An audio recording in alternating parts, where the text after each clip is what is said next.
ఈరోజు ఒక విచిత్రమైన సందర్భం మనం నేర్చుకుందాం.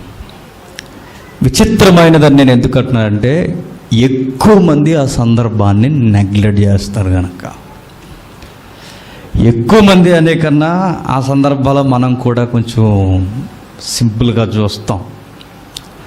ఆ సింపుల్గా చూసే ఆ సందర్భాలు ఏంటంటే కీర్తనల గ్రంథం. కీర్తనల గ్రంథం గురించి మొత్తం నేను చెప్పను, కానీ ఒకే ఒక్క సాంగ్ కోసం నేను చెప్పడానికి ప్రయత్నం చేస్తాను. ఈ కీర్తన అనే గ్రంథం మనం ఏమనుకుంటామంటే, బైబిల్లో ఎందుకు ఈ కీర్తనలు రాయబడ్డాయి చాలా కాలం వేధించిన ప్రశ్న. మరొక విషయం ఏంటంటే, కీర్తనలంతా చదవాల్సిన అవసరం ఏమొచ్చింది, కీర్తనలే కదా పాడుకునేవి అని.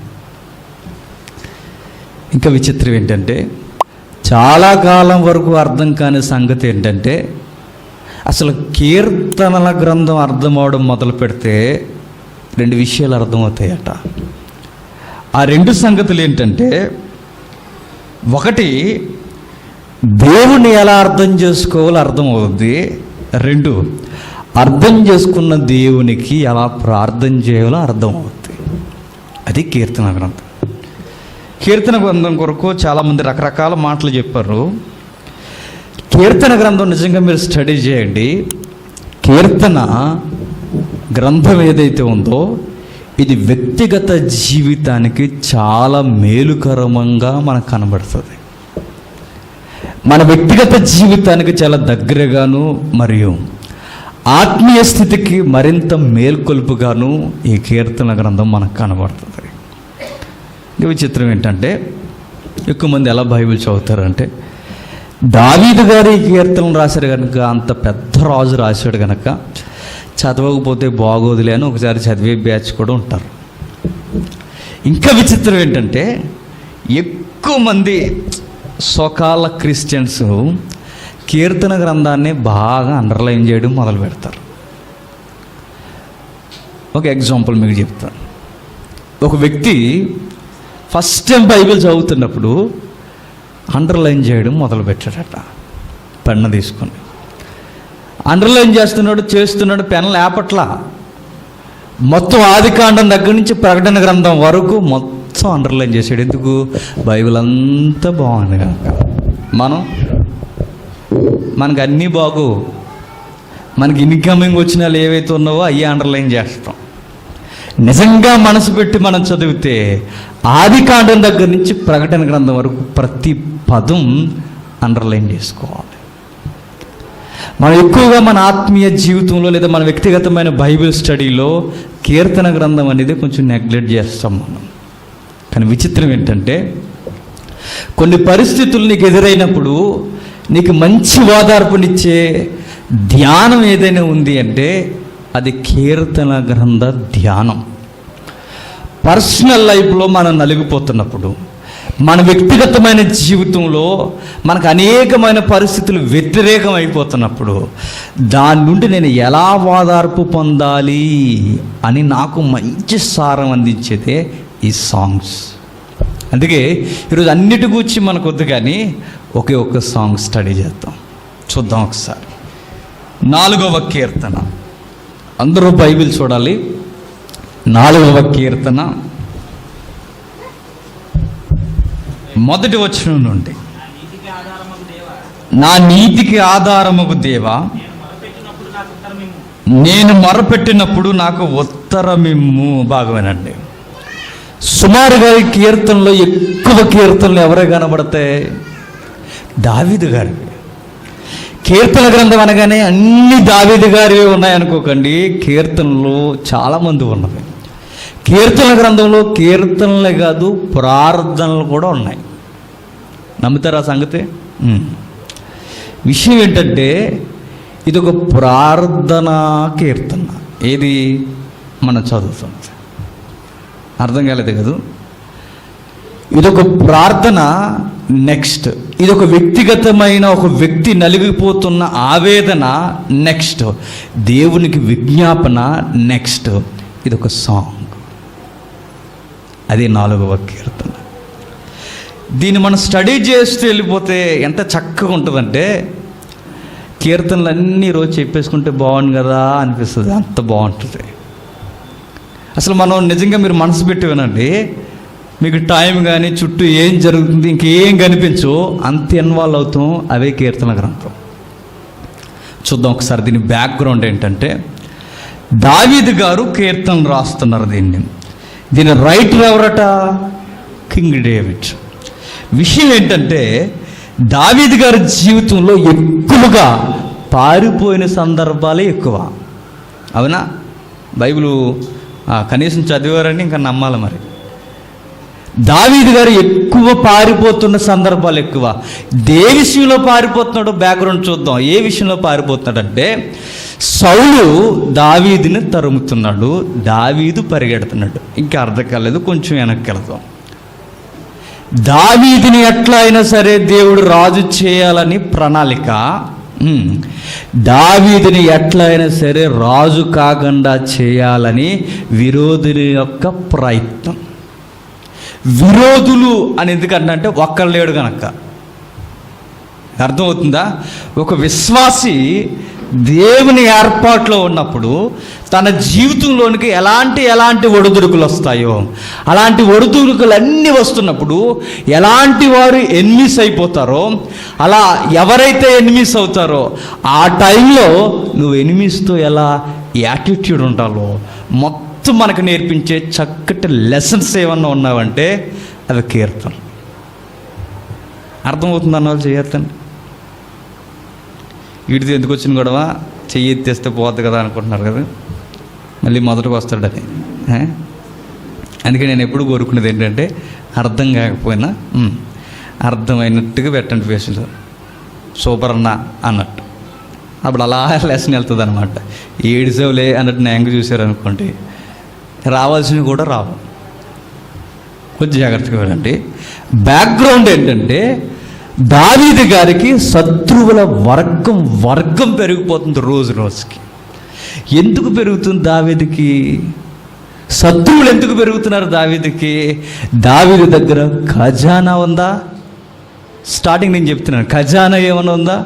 లేదు. మలబార్ గోల్డ్ ఏమైనా ఉందా? లేదు. పోనీ ఎస్బీఐ ఏటీఎంస్ ఏమైనా ఎక్కువ ఉన్నాయి ఆయన దగ్గర? లేవు. అసలు ఆయన దగ్గర ఆర్థికంగా మాట్లాడుకోవడానికి ఏమీ లేవు. మరి ఎందుకు ఈయనకి శత్రువులు తయారవుతున్నారంటే ఏం లేదు, దేవుడు దావీదుని ఒక ఫేమ్లోకి తీసుకొస్తున్నాడు. ఎప్పుడైతే ఈ గౌరవ ఘనతలకు దావీదును మెల్లమెల్లగా తీసుకొస్తున్నాడో అంతే చుట్టూ ఉన్న వారందరూ వ్యతిరేకం అవడం ప్రారంభిస్తున్నారు. విషయం ఒకటి చెప్పనా, చాలా కాలం వరకు ఈ కీర్తన మనకు రుచించవేమో, కానీ నువ్వు దేవుని ప్రణాళికలో ఉండి దేవుని ఏర్పాటు ప్రకారం ఒక మెట్టు ఎక్కుతున్నప్పుడు, నీకు కొన్ని శ్రమల గుండా నడిచిపోతున్నప్పుడు నీకు ఏం పర్లేదు, కంగారు పడకు అని నీకు వాదార్పణిచ్చేలా చక్కగా కనిపించేవి ఈ కీర్తనలే. బైబిల్లో కొన్ని సందర్భాలు అర్థం కావాలంటే కొన్ని ముట్టికలు పడతాయి, కానీ అర్థం కావు. నిజం చెప్తున్నాను, ఇటీవల కాలం వరకు నాకు ఈ సాంగ్స్ కొంచెం నాకు అంత రమ్యంగా అనిపించలేదు. ఈ మధ్య బాగా రుచిస్తున్నాయంటే ఏం పడుతున్నాయి? మొట్టికెళ్ళి పడుతున్నాయి అన్నమాట. ఎందుకు పడుతున్నాయంటే నీకు కొన్ని అర్థం అవ్వాలి. నీకు కొన్ని అర్థం అవ్వాలి అంటే దేవుడు కొన్ని ఇటుకుండా నడిపించకపోవాలి. అది జరుగుతుంది బ్యాక్గ్రౌండ్. ఇక్కడ మనల్ని చూసుకోవద్దు, కానీ ముందు దావీదు గారిని చూద్దాం. ఆ పరిస్థితుల్లో నుండి విశ్వాసిగా మనల్ని మనం కొలుచుకోవడానికి ప్రయత్నం చేద్దాం. ఇప్పుడు చక్కటి భావం మనకు అర్థమవుతుంది. చూద్దాం ఏం జరుగుతుందో. చిన్నటి అక్షరాలు రాస్తున్నాడు చూడండి. ప్రధాన గాయకునికి తంతి వాయిద్యములతో పాడదగిన దావీదు కీర్తన. దేంతో పాడాలట? దావీదు గారు ఎంత మెచ్యూరిటీ పర్సన్ అంటే, ఎంత మెచ్యూరిటీ సాంగ్స్ ఆయన రాశాడంటే, సాంగ్ రాయడమే కాదు, దానికి ఏ ఇన్స్ట్రుమెంట్ ప్లే చేయాలో కూడా చెప్తున్నాడు. ఎవరు? డేవిడ్. మీరు ఈ రాగం మీద పాడితేనే సాంగ్ కరెక్ట్గా హృదయాల్లోకి వెళుతుంది అని చెప్తున్నాడు. అంటే ఆయనకి సంగీతం మీద పట్టుంది. నెక్స్ట్ దేవుని యొక్క భావ వ్యక్తీకరణ చేయడంలో, రచనలలో పట్టుంది. నెక్స్ట్ దేవునికి ఎలా ప్రార్థన చేయాలో సాంగ్లు కూడా వ్యక్తీకరించేంత గొప్ప రచనా శైలి ఉంది దావీదుకి. నిజంగా ఈయన ఏమైనా పిహెచ్డీ చదివాడంటే ఏం చదవలా. ఏం చేసేవాడు ఆయన? ఎవ్రీడే డ్యూటీ ఏంటి చెప్పండి? సఫర్డ్. ఏం చేసేవాడు ఆయన? గొర్రెల కాపురు. ఆయన గొర్రెల కాపురు అనుకున్న ఆయనకి ఉన్న టాలెంట్స్ ఏంటంటే ఇన్స్ట్రుమెంట్స్ ఎలా ప్లే చేయాలో తెలుసు. ఇంకా విచిత్రం ఏంటంటే ఎలా రాయాలో తెలుసు. ఇంకా విచిత్రం ఏంటంటే మాటలు కందని భావాలు కూడా అక్షరాలతో చొప్పించగలిగే జ్ఞాని దావీదు. కొన్ని విషయాలు మనం చెప్పలేం, తెలుసా? చెప్పగలమా? ఇప్పుడు కవులన్న ఎగ్జాంపుల్ నేను చెప్తున్నాను. అమ్మ ప్రేమండి అని బాగా అంటాం. ఆ ప్రేమను ఎక్స్ప్లెనేషన్ ఇవ్వలేం, కానీ దావీదు ఇస్తాడు. కొన్ని భావాల్ని మనం అక్షర రూపంలోనికి చొప్పించలేము, ఇరికించలేము, కానీ దావీదు కరెక్ట్గా ఇరికించగలడు, కరెక్ట్గా అర్థమయ్యేలా మనతో మాట్లాడగలడు. అందుకే ఎంతమంది సాంగ్స్ రాసేవారు వచ్చినా, ఎప్పటికీ దేవుని పక్షాన్ని ఎంతమంది రైటర్స్ వచ్చినా, ఎప్పటికీ ఎన్ని సాంగ్స్ సమాజంలోకి వస్తున్నా దావీదుని తలదన్నే సాంగ్స్ రాలేవు కూడా. ఎందుకు దేవుడి కీర్తన అలా భద్రం చేశాడంటే అవి పాటలే కాదట, ఆయన జీవితంలో కొన్ని అనుభవాలు పాఠాలుగా భక్తులకి రాసిన పాటలట. అందుకే మనం స్టడీ చేయాలి. దావీదు గారు ఎలాంటి పరిస్థితుల్లో రాస్తున్నారు ఈ పాటలు అంటే మరలా ఒక్కసారి బ్యాక్గ్రౌండ్ చూద్దాం. ఎలాంటి పరిస్థితులు అంటే, ఓ పక్షాన దేవుని ప్రణాళికలో రాజవ్వాలన్నది, దావీదు రాజు అవ్వాలన్నది దేవుని ప్రణాళిక. ఎట్టి పరిస్థితుల్లోనూ దావీదు రాజు అవ్వడానికి వీలు లేదు అన్నది సౌలు లాంటి మనసు కలిగిన వారి యొక్క మనుషుల యొక్క ప్రణాళిక. ఒకవేళ అక్కడికి ఫస్ట్ పాయింట్ మనం చూస్తే, ఒకవేళ రాజు అయిపోయిన తర్వాత కూడా మచ్చరపడే సందర్భాలు కూడా ఉన్నాయి. ఏదైనా ఈ 2 పాయింట్లోనే సాంగ్ ఇన్వాల్వ్ అయి ఉండాలి. ఏది ఏమైనా రెండింటినీ తెలిస్తే ఆయన అపోనెంట్స్ ఎవరైతే ఉన్నారో వారికి వ్యతిరేకంగా పాట రాయట్లేదు, కానీ వారికి ఒక చక్కటి ఆన్సర్ ఇస్తున్నాడు. అది సాంగ్ అంటే. ఈ సాంగ్ ఎలాంటి సందర్భాల్లో రాస్తున్నాడంటే, ఓ పక్షాన దేవుడు సింహాసనం ఎక్కించాలి రాజుని అనుకుంటున్నాడు దావీదుని, మరో పక్షాన ఎట్టి పరిస్థితుల్లోనూ ఈ సామాన్య బాలుడు కింగ్ అవ్వడానికి వీల్లేదని ప్రజలు ప్రయత్నాలు చేస్తున్నారు. ఈ రెండిటి సంఘర్షణ మధ్య నలిగిపోతూ వెలువడిన పాటే ఈ పాటలు. ఇది దీని వ్యాకరణం.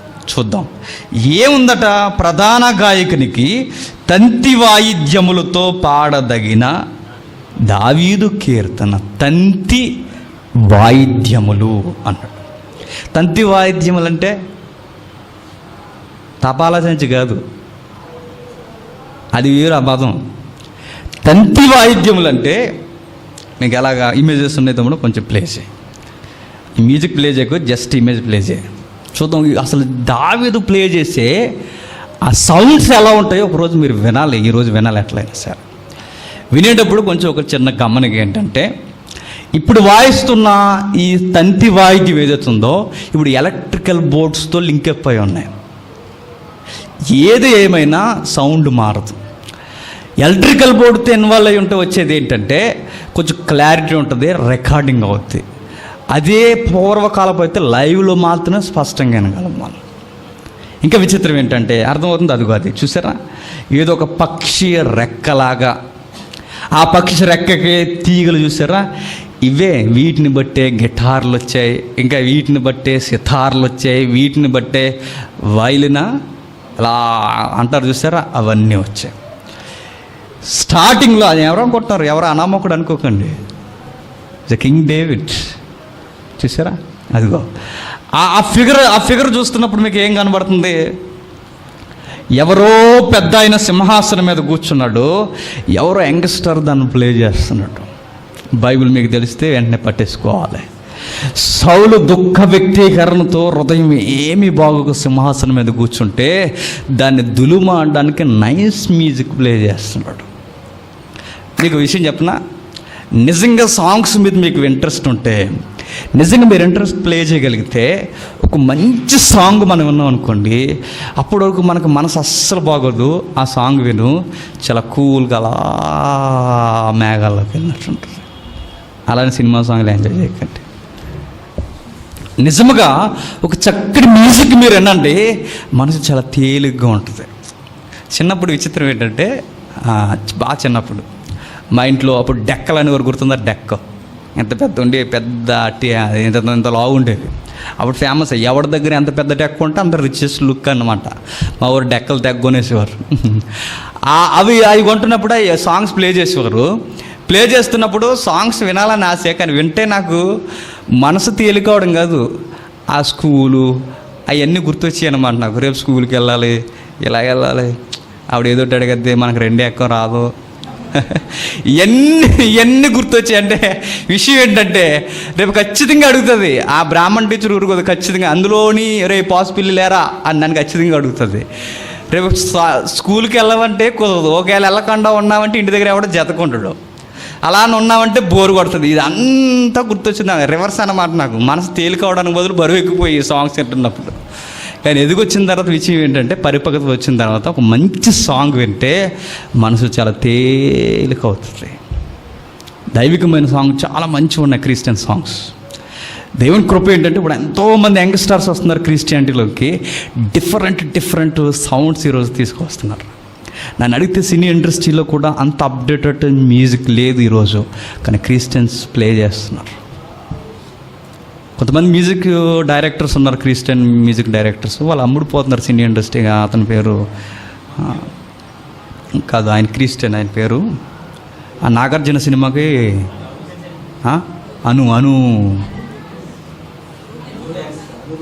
అను రూబెన్ అని క్రిస్టియన్ మ్యూజిక్ డైరెక్టర్. ఆయన చర్చ్లో ప్లే చేసేవాడు. ఎందుకు వెళ్ళిపోయాడంటే, దేవుడిచ్చిన టాలెంట్ని అలా ఉపయోగిస్తున్నారు.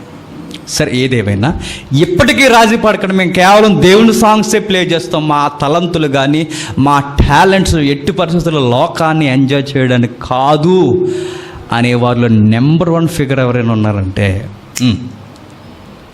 మన హీరో ఎవరు? డేవిడ్. ఆయన చాలా టాలెంట్స్ ఉన్నాయట. సరదాగా పల్లి సాంగులు కూడా కొట్టడు ఆయన. సరదాగా ఎవరికి కొంచెం రఫ్ బీట్ అవుట్ వాయించారంటే నో అంటాడు ఆయన. ఆయన సాంగ్స్ ఎలా రాసుకునేవాడు తెలుసా? గొర్రెలను చూసేవాడట, తన చూసుకునేవాడట, అటు ఇటు చూసి, తమ్ముడు కొంచెం అది ఉంటుంది చూడ, చెట్టు కింద కూర్చొని ఆ గొర్రెలను చూస్తూ, నెక్స్ట్ ఇమేజ్, ఆ గొర్రెలను చూస్తూ తనను చూసుకుంటూ తన ఏదైతే విధి నిర్వహణ ఉందో అది చూడండి, చుట్టూ గొర్రెలు గొర్రెపోతులు చెట్టు కింద కూర్చుని, అసలు ఆ సీన్ మీరు వెళ్ళండి ఎలా ఉందో.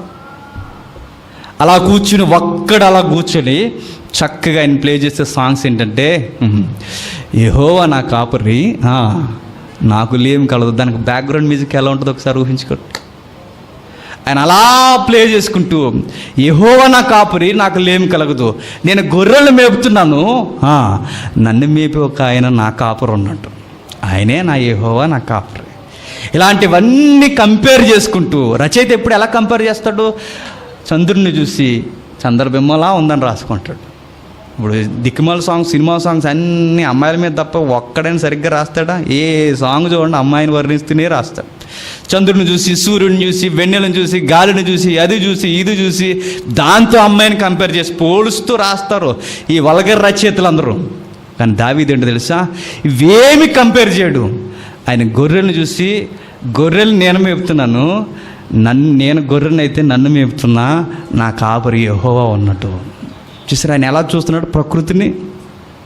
పచ్చిక బయలులో నా గొర్రెలు మేస్తున్నాయి, నన్ను కూడా పచ్చిక బయలు గుండా నడిపించుకుపోతాడు. గొర్రెకు పచ్చిక బయలు ఎంత ఇంపుగా ఉంటాయో, యెహోవా నాకు ఇస్తున్న సఫలీకృతమైన లేదా ఫలభరితమైన జీవితాన్ని కూడా నాకంత పచ్చిక బయలులా కనిపిస్తాయి. చూసారా?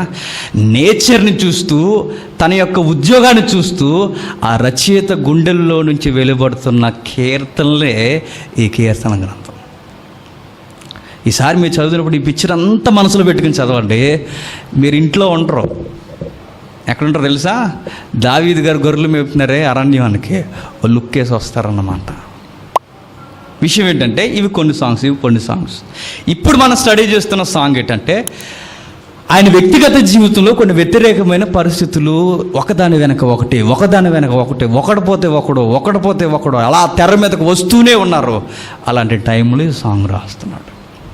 ఇందుకే ఈ సాంగ్ ఎలా ప్లే చేయాలో మనం ముందు నుంచి చెప్తున్నాం. తంతి వాయిద్యాలు అన్నాడు. అంటే తంతి వాయిద్యం మీద ఇది పాడండి, ప్రధాన గాయకుడు పాడాలి. ప్రధాన గాయకుడు అంటే ఎవరు?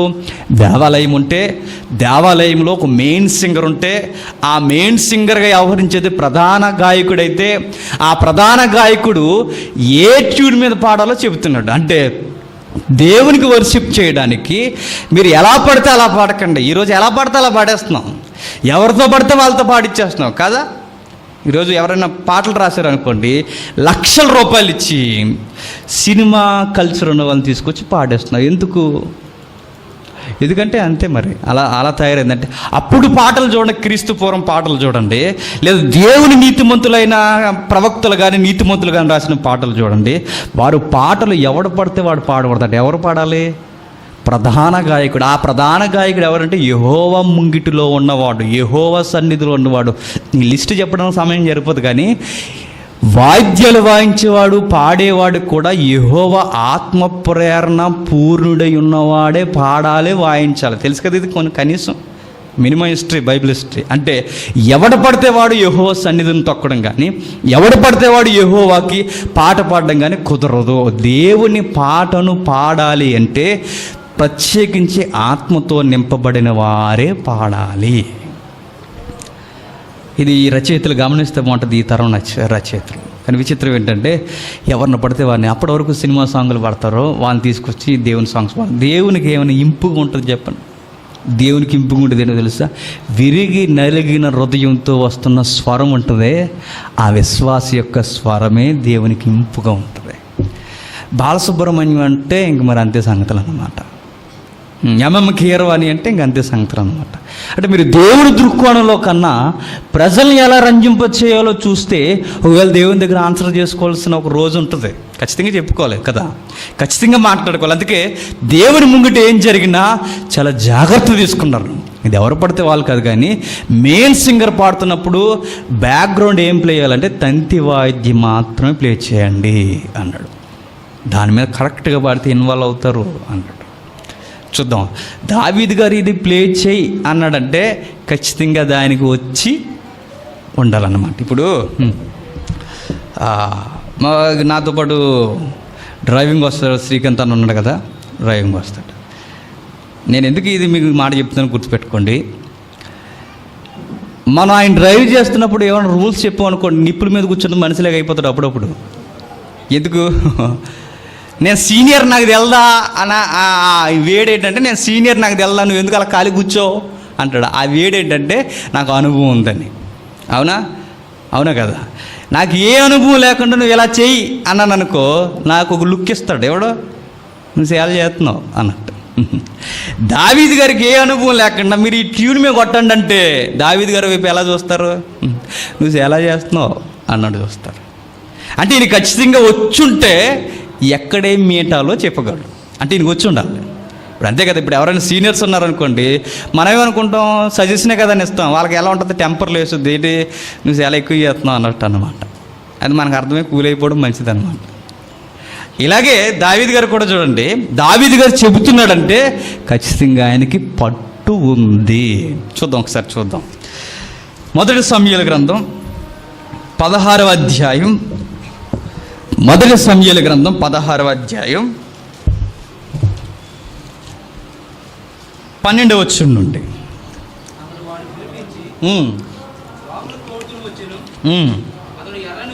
అతడు ఎర్రని వాడును, చక్కటి నేత్రములు గలవాడును.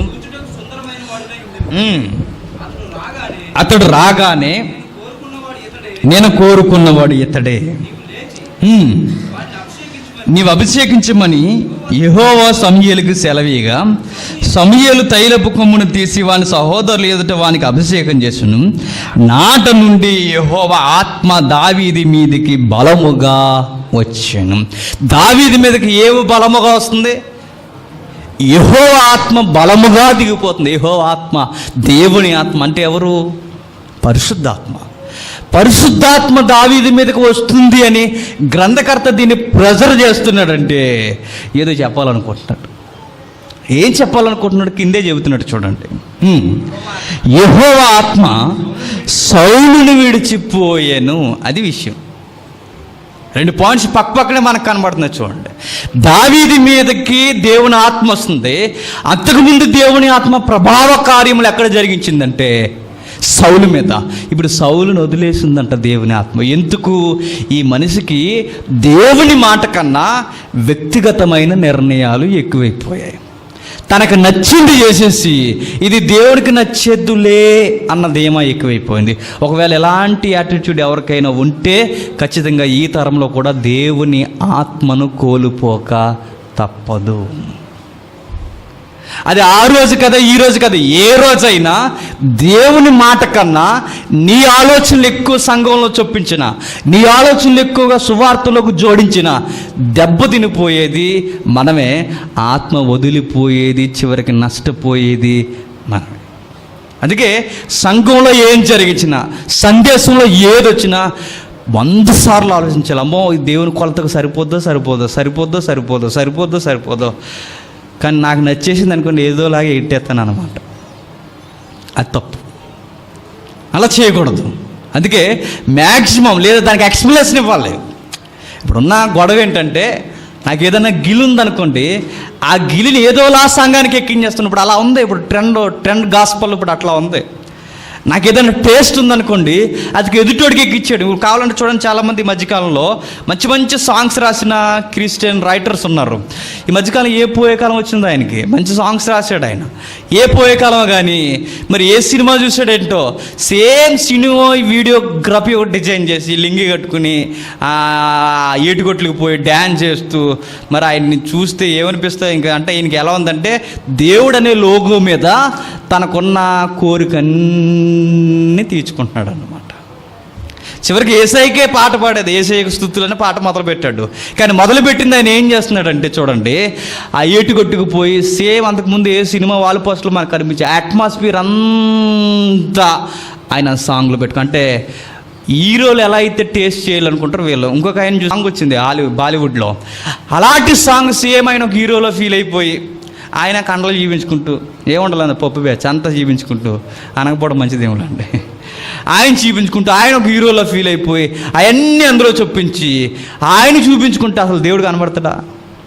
కనబడు. అంటే ఎలా అయిపోయిందంటే చివరికి చూడండి, వీళ్ళ టేస్ట్ ఏదైతే ఉందో ఆ టేస్ట్ని క్రిస్టియన్స్లోకి చొప్పించడం లేదా రచనలోకి చొప్పించేసి దేవునికి ఏదో వర్షిప్ చేసేస్తున్నాం అనుకుంటే వరుగుద్దా? అసలు వరగదు. అసలు ఏమి దేవునికి ఇంపుకుండో. అది మీ సినీ కల్చర్ ఇంకా మీకు చచ్చిపోక అలాంటివన్నీ రాసుకుంటూ పూసుకుంటూ కూర్చుంటే దేవునికి ఇంపుగా ఉండదు. అది దేవునికి ఆరాధన కీర్తనలుగా ఉండవు. ఒకడు కీర్తన చేయాలన్నా, ఒకడు కీర్తన రాయాలన్నా దేవుడు అంటున్నాడు వాడు ఆత్మతో అభిషేకింపబడి ఆత్మానుసారమైన ఆరాధన జరిగేలా ఉండాలట. సౌలు ఎందుకు విడిచి వెళ్ళిపోయిందంటే వాడి వ్యక్తిగతమైన నిర్ణయాలు వాడికి ఆయనకి నచ్చేవన్నీ దేవునికి నచ్చేస్తేలే అని ఓవర్గా చేసుకుంటూ పోతున్నాడు. కానీ దావీదు అలా చేయడట. ఏదైనా చేస్తున్నప్పుడు ఇది దేవుడికి నచ్చుతుందో లేదని 100 సార్లు చూస్తాడు. అందుకే వ్యక్తిగతంగా నీకు నచ్చినవి ఎప్పుడన్నా నువ్వు ప్రకటన చేయాలనుకుంటే ఆత్మ సహాయం నీకు ఉండదు. దేవునికి నచ్చేలా మనం ఉంటే ఆత్మ సహాయం మనకు ఖచ్చితంగా ఉంటుంది. దానికి రుజువు ఏంటంటే దావీదు, సౌలు. అందుకే దావీదు మీదకి ఆత్మ వచ్చేసరికి ఎవరిని విడిచిపోయిందని రాస్తున్నాడు కింద, సౌలుని విడిచిపోయింది. విడిచిపోయి ఏమైంది? బంపర్ ఆఫర్ వచ్చింది చూడండి కింద, యెహోవా యొద్ద నుండి దురాత్మ ఒకటి వచ్చి అతన్ని వెరపింపగా ఏమొచ్చింది? దేవుని ఆత్మ పోయింది. తర్వాత ఏమొచ్చింది? దురాత్మ వచ్చింది. దురాత్మ వస్తే ఏమవుద్ది అని దుష్క్రియలో ఉంటాయి. దేవుని ఆత్మ పోయి దురాత్మ వచ్చి చివరికి తన వైఖరి అంతా మారిపోద్ది. అప్పటికప్పటికే ఏం మాట్లాడుతున్నాడో తెలియదు, అప్పటికప్పటికే వ్యక్తులు గుర్తిస్తాడు, అప్పటికప్పటికే గుర్తించలేదు అంటాడు, అప్పటికప్పటికే నిర్ణయాలు తీసుకుంటాడు, అప్పటికప్పటికే నేనా అంటాడు, అప్పటికప్పటికే మారిపోతాడు, అప్పటికప్పటికే కోపగించుకుంటాడు, అప్పటికప్పటికే మెచ్చుకుంటాడు, అప్పటికప్పటికే ఎలా అయిపోతాడు. ఏంటి ఇదంతా అంటే ఆత్మ లేదు. ఏ ఆత్మ ఉంది? దురాత్మ ఉంది ఒక వ్యక్తులు అనడానికి గుర్తు ఏంటంటే అప్పటికప్పుడుకే మారిపోవడం అన్నమాట. అర్థమైందా?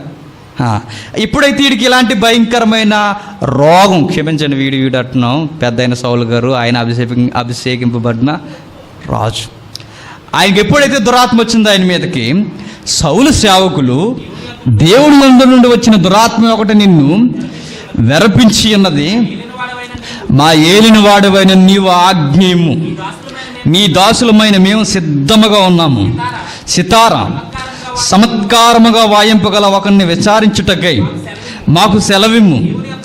దేవుని అద్దము నుండి దురాత్మ వచ్చి నిన్ను పట్టినప్పుడల్లా అతడు సితార చేత పట్టుకుని వాయించడం చేత నీవు బాగుపడదువని అతనితో అనిరి. ఏంటి? సితారా అన్న పదం ఉపయోగించారు చూడండి. నిజానికి సితారా అది ఇండియన్ ఇన్స్ట్రుమెంట్. ట్రాన్స్లేషన్లో ఏం చేశారంటే బాగా గుర్తించండి, తర్జుమాలో సేమ్ అది ఎలా అయితే ఉందో తీగలు అల్లిగిపోయి అలాంటి వాయిద్యానికి మనం అర్థం చేసుకునేలా ఇండియాలో ఏముంది సితార్ అంటే మీరు ఏదో కంగారు అయిపోకండి. సితార్ అంటే ఇలా ఉండి ఇలా తొడమి పెట్టుకు వాయిస్తారు, దాని పేరేంటి? వీణ. అది దీని ఒకదానికొకటి ఇంచుమించు ఒకేలా ఉంటాయి. ఈ సితార, వీణ, ఈ తంతి వాయిద్యము, ఇవన్నీ తీగలతో అనుసంధానం చేయబడిన వాయిద్యములు. అందుకే ఇక్కడ వచ్చింది ఏంటంటే, నిజానికి సితార అనగానే మీరు వాడికి బయలు కానీ దీని మూలానికి పోతే అక్కడ ఉన్న పదం ఏంటంటే, తంతి వాయిద్యములు వాయింపగల వాడిని ఒకడిని నీ దగ్గరకి తీసుకొస్తాం. అంటే దావీదుకి తంతి వాయిద్యములు వాయించడం తెలుసు. అక్కడ చిన్న అక్షరాలు చదివాం కదా, ఆ చిన్న అక్షరాల మీద మనం స్టడీ చేస్తున్నాం. పలానా రాగం మీద లేదా పలానా ఇన్స్ట్రుమెంట్ మీద ఈ సాంగ్ మీరు ప్లే చేయండి అంటున్నాడంటే ఖచ్చితంగా ఆయన ప్లే చేసి ఉండాలి. ఆయన ప్లే చేసాడా దాన్ని అంటే, ఇక్కడ సితార్ అన్న దగ్గర వాడికి బైబిల్ ఉంది ఏంటంటే తంతి వాయిద్యము అని ఉంటుంది. రాజా, మీకున్న ఈ మానసిక రుగ్మత లేదా దురాత్మ పట్టి బీడుస్తున్న ఈ మానసికమైన రుగ్మత మీలో నుండి తొలగిపోయి మీ మనసు ప్రశాంతంగా ఉండాలి అంటే చక్కగా తంతి వాయిద్యము ప్లే చేయ లేదా వాయించగలవాడిని ఒకడిని మేము వెతికి పట్టుకుంటాం, వెంటనే సెలవు ఇవ్వండి అన్నారు. ఓకే, ఎలాంటి అన్నట్టు మొత్తం తిరుగుతున్నప్పుడు ఒకరు తెర మీదకి వస్తున్నారు చూడండి. 17 సౌలు బాగుగా వాయింపగల ఒకరిని విచారించి నా యొద్దకు తీసుకొని రండని తన సేవకులకు సెలవీయక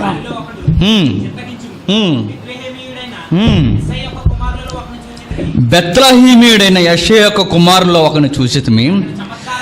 అది చాలా చమత్కారంగా, పదం చూడండి ఎలా ఉందో, వెరీ టాలెంట్ పర్సన్ అన్నాడు. చాలా చమత్కారంగా వాయించేస్తాడు ఆ వ్యక్తి. అప్పటికప్పుడే ట్యూన్స్ కడతాడు. ఎవడో కాపీ కొట్టాడు, ఎవరో ఇప్పుడున్న రైటర్స్ అందరూ కాపీ కొట్టేస్తున్నారు గొడవ లేకుండా. కొంచెం మార్చేసి కాపీ కొట్టి రాసేస్తున్నారు. అవునా? సినిమా సాంగ్సే మీకు కరెక్ట్గా మనసేటి చూడండి, ఎక్కడో దిక్కుని వీణ మోగిపోద్ది, సినిమా వీణ. ఖచ్చితంగా దానిలోంచి సాంగ్ రాస్తారు.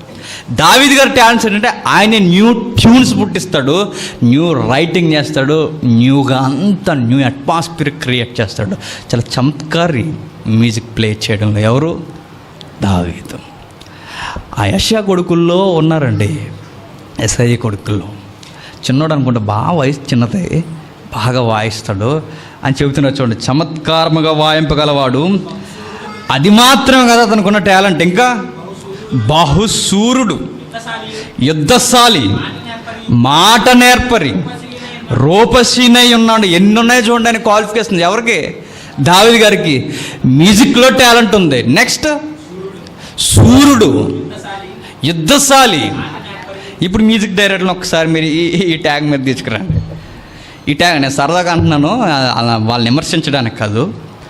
ఇప్పుడు ఈ మ్యూజిక్ డైరెక్షన్ తీసుకురండి. ఫర్ ఎగ్జాంపుల్ ఎవరో వద్దులేండి, పేర్లు వద్దు, లైవ్ వెళ్తుంది కదా, వాళ్ళని తెర మీదకి తీసుకురండి.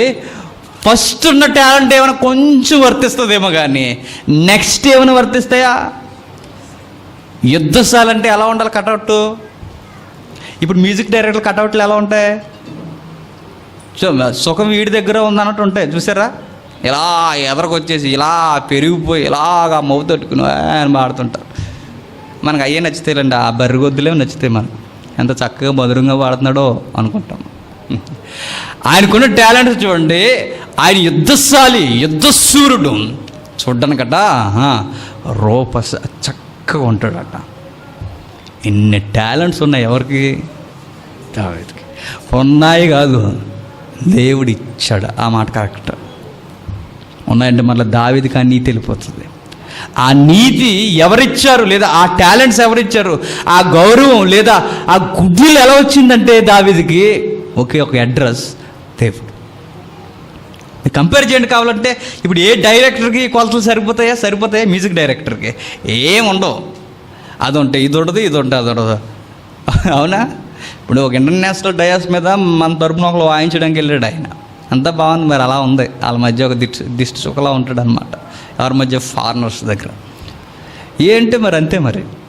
కానీ దావీదు గారిని చూడండి, ఆయనకి ఇందులో తక్కువ అండి దావీదు అనడానికి లేదంట. అన్నిట్లో నాదే నెంబర్ 1 అన్నట్టు ఉంటాడట. నాదే నెంబర్ 1 అండగాని, మనమైతే అనేస్తాం క్వాలిటీస్ ఉంటాయి. ఆయన అండగాని అందరూ చూసిన వారు అంటారు ఈయన నెంబర్ 1 అంటే. నన్ను అడిగితే ఈయనకి ఆస్కార్ అవార్డులు కూడా తక్కువే. ఎవరికి? దావీదు గారు. ఇప్పుడు బాగా ప్లే చేసాం అనుకున్న గొప్ప అవార్డు ఏముంది? ఆస్కర్. అది కూడా తక్కువే. ఎందుకంటే ఆస్కర్ కన్నా గొప్ప అవార్డు ఏంటంటే బైబిల్లో పరిశుద్ధాత్ముడు డిక్లేర్ చేసినట్టు ఎంతకన్నా ధృవీకరణ పత్రం ఇంకొకటి ఉందా చెప్పండి? దేవుని చేత సర్టిఫై చేయబడిన డైరెక్టర్ ఎవరు? దావీదు. ఇంకేమంటున్నాడు చూడండి. చమత్కారముగా వాయింపగల అతడు సూర్యుడు, యుద్ధశాలి, మాట నేర్పరి, రూపసిన్నై ఉన్నాడు. మరియు వీటన్నిటికన్నా గొప్పది ఏంటంటే అతనికి దేవుడు తోడున్నాడు. అది ఇవన్నీ ఉన్నా దేవుడు లేడు అనుకోండి, ఏమవుద్ది? ఏదోటి వచ్చేద్ది, ఏదో ఒక రాగం, కొత్త రాగం వచ్చేద్ది అనమాట, సాతాను రాగం. అదే దేవుడు తోడున్నాడు అనుకోండి, దేవునికి మహిమార్థంగాను జనులకు దీవెనకరంగాను ఉంటాడు ఆ అబ్బాయి. ఇవన్నిటికీ మరింత నిండుదనం తెచ్చేది ఏంటంటే ఆ అబ్బాయికి దేవుడు తోడున్నాడు. ఈ మాట దావీదు చెప్పుకోవట్లేదు, ముందు ఎవరు చెప్తున్నారు తెలుసా? చూస్తున్న జనులు చెప్తున్నారు. అంటే ఒక విశ్వాసిని చూసిన వెంటనే ఇతగాడికి దేవుని సహాయం ఉందని పబ్లిక్ గుర్తించాలంట. అది విశ్వాసం వేసుకోవాల్సిన స్టాంపు. కానీ మనకు రివర్స్. మరి అసలు మీరు చర్చికి వెళ్తున్నారా అంటారు మనల్ని చూసి. మరి అసలు మీరు చర్చికి వెళ్ళే వాళ్ళేనా? ఎడ్రి మాటలేంటి? ఇటు ఎక్కడ పడితే అక్కడికి వచ్చేస్తారు, ఎక్కడ పడితే కూర్చుంటారు, ఎక్కడ పడితే పార్టీలు అంటారు, అవి అంటారు, ఇవి అంటారు. అసలు మీరు క్రిస్టియన్సా అని తిరిగేసి మనల్ని అడుగుతున్నారంటే నువ్వు ఆ స్టాంప్ పొందుకోలేకపోతున్నావు అన్నమాట. పబ్లిక్ మనల్ని చూసిన వెంటనే మీరు చేస్తున్న ఉద్యోగం కానీ, మీ స్టడీ కానీ, మీరు ఇప్పుడు చేస్తున్న పని కానీ ఎక్కడున్నా మీ దేవుడు గొప్పోడురా అన్న సర్టిఫికెట్ అందుకోవాలి. దేవుడు నీకు తోడు ఉన్నట్టు అని. అలాంటి సర్టిఫికేట్ పొందుతున్నాడు ఎవరు? దావీదు. ఇంకేం జరుగుతుందో చూడండి కిందకి. సౌలు యెస్సీ యొద్దకు దూతలను పంపి గొర్రెల యొద్దనున్న నీ కుమారుడైన దావీదుని యొద్దకు పంపమనెను. అప్పుడు యెస్సీ ఒక గార్ధబవం మీద రొట్టెలు, ద్రాక్షారసపు తిత్తి, ఒక మేకపిల్ల వేయించి తన కుమారుడైన దావీదు చేత సౌలు నద్దకు పంపిన. వాళ్ళకి తోసింది లేదా వాళ్ళకున్న స్థితిగతులను బట్టి ఆయన ఇస్తున్న గిఫ్ట్స్ ఏంటి? రొట్టెలు, ద్రాక్షరసపు తిత్తే, ఒక మంచి మేకపిల్ల. ఇవి ఇచ్చి సౌలు గారి ముందుకు వెళ్ళరా బాబు, నిన్ను అర్జెంటుగా రమ్మన్నా. రాజు రమ్మన్నాడంటే వెళ్ళనడానికి అసలు ఎలా ఉంటుంది చెప్పండి? రాజు రమ్మనకపోయినా వెళ్ళిపోతాం మనం. ఇప్పుడు జగన్, ఇప్పుడు రాజు అంటే ఫర్ ఎగ్జాంపుల్ జగన్ గారిని పెట్టుకుందాం. ఇక్కడ వద్దులేండి, జగన్ గారు ఎందుకు మళ్ళీ గొడవలు, పార్టీ గొడవలు. మోడీ గారిని పెట్టుకుందాం. దేశానికి రాజు కదా, ఆయన ఫిగర్ సరిపోతాడు. ఒక ప్రధానమంత్రిని పెట్టుకొని ఎక్కడో గొర్రెలు కాసుకుంటున్నాయి, ఎక్కడో చిన్న చిన్న పనులు షెడ్యూల్ వేసుకుని తిరుగుతున్న మనల్ని, నిక్కరు వేసుకుని మన ఈదుల్లో తిరుగుతున్న మనల్ని అర్జెంటుగా ప్రైమ్ మినిస్టర్ రమ్మన్నాడయ్యా అన్న పిలుపు వస్తే అలవాటే చెప్పండి. తోసిన కాడికి ఏముంటే అది గిఫ్ట్ పట్టుకెళ్ళాలనుకుంటాం. విచిత్రం ఏంటంటే మోడీ వస్తున్నాడు, మనం పిలవకపోయినా వెళ్ళిపోతాం. ఇక్కడ సామర్లకోట వచ్చాడంటే వెళ్ళిపోం. కానీ విషయం ఏంటంటే ఆయనే పిలుస్తున్నాడు. ఎవరిని? ఒక ప్రధాన హోదాలో ఉన్నవాడు, ఒక రాజు పిలుస్తున్నాడు, అర్జెంటుగా వాడిని పిలిపించండి రా అని. వాళ్ళకి తోసిన లేదా వారికి ఉన్న స్థితిగతులు తగ్గ వాటిని తీసుకెళ్తున్నారు. మీకు తెలుసో లేదో, పండూరు మామిడి అని ఒక మామిడి ఉంటుంది తెలుసా? ఎంత ఉంటుంది? బుడత ఇంత చిన్న ఉంటుంది. అది ఒక్కొక్క కాయ ఎంత ఉంటుందో తెలుసా? రూపాయల నుంచి 200 రూపాయలు ఉంటుంది అంతే. అవి ఎక్కడ పడితే అక్కడ దొరకు. రాజమండ్రి చదివితే అవి వంట మేము కొనడానికి వెళ్తే పరక 3 వేలు చెప్పాడు మాకు. తినాలా చూసుకుంటూ ఫ్రిడ్జ్లో పెట్టుకోవాలి అట్లా. ఏం చేయడానికి అసలు అడ్వర్టైజ్మెంట్ తప్ప మనం ఏం తినగలం. అది పొరపాటు నోడు కులిపోయింది అనుకుంటే ముందు ఎక్కడ కులిపోద్ది. అదంతా 250 రూపాయలు అలా కుళ్ళిపోయింది ఏంటి పాడేయగలమా? కుళ్ళిపోయింది అని కూడా ఏదోలా ఫ్రై చేసి తినేస్తాం. ఆ కాస్ట్ అలాంటిది. వాళ్ళట ఒకటే ఉంది చివరికి కొనాలి లేకపోతే మమ్మల్ని డిమాండ్ చేస్తూ ఫైర్ అయిపోతున్నారు. ఎందుకంటే ఆ నెక్స్ట్ ఆ పెట్టట ప్రధానమంత్రి గారికి వెళ్తుందట. మోడీ గారికి పంపిస్తున్నాం, మరి ఇవే ఉన్నాయి కావాలంటే చెప్పండి లేకపోతే లేదు అంటున్నాడు. ఇంకేం చేస్తాం, సస్తామా?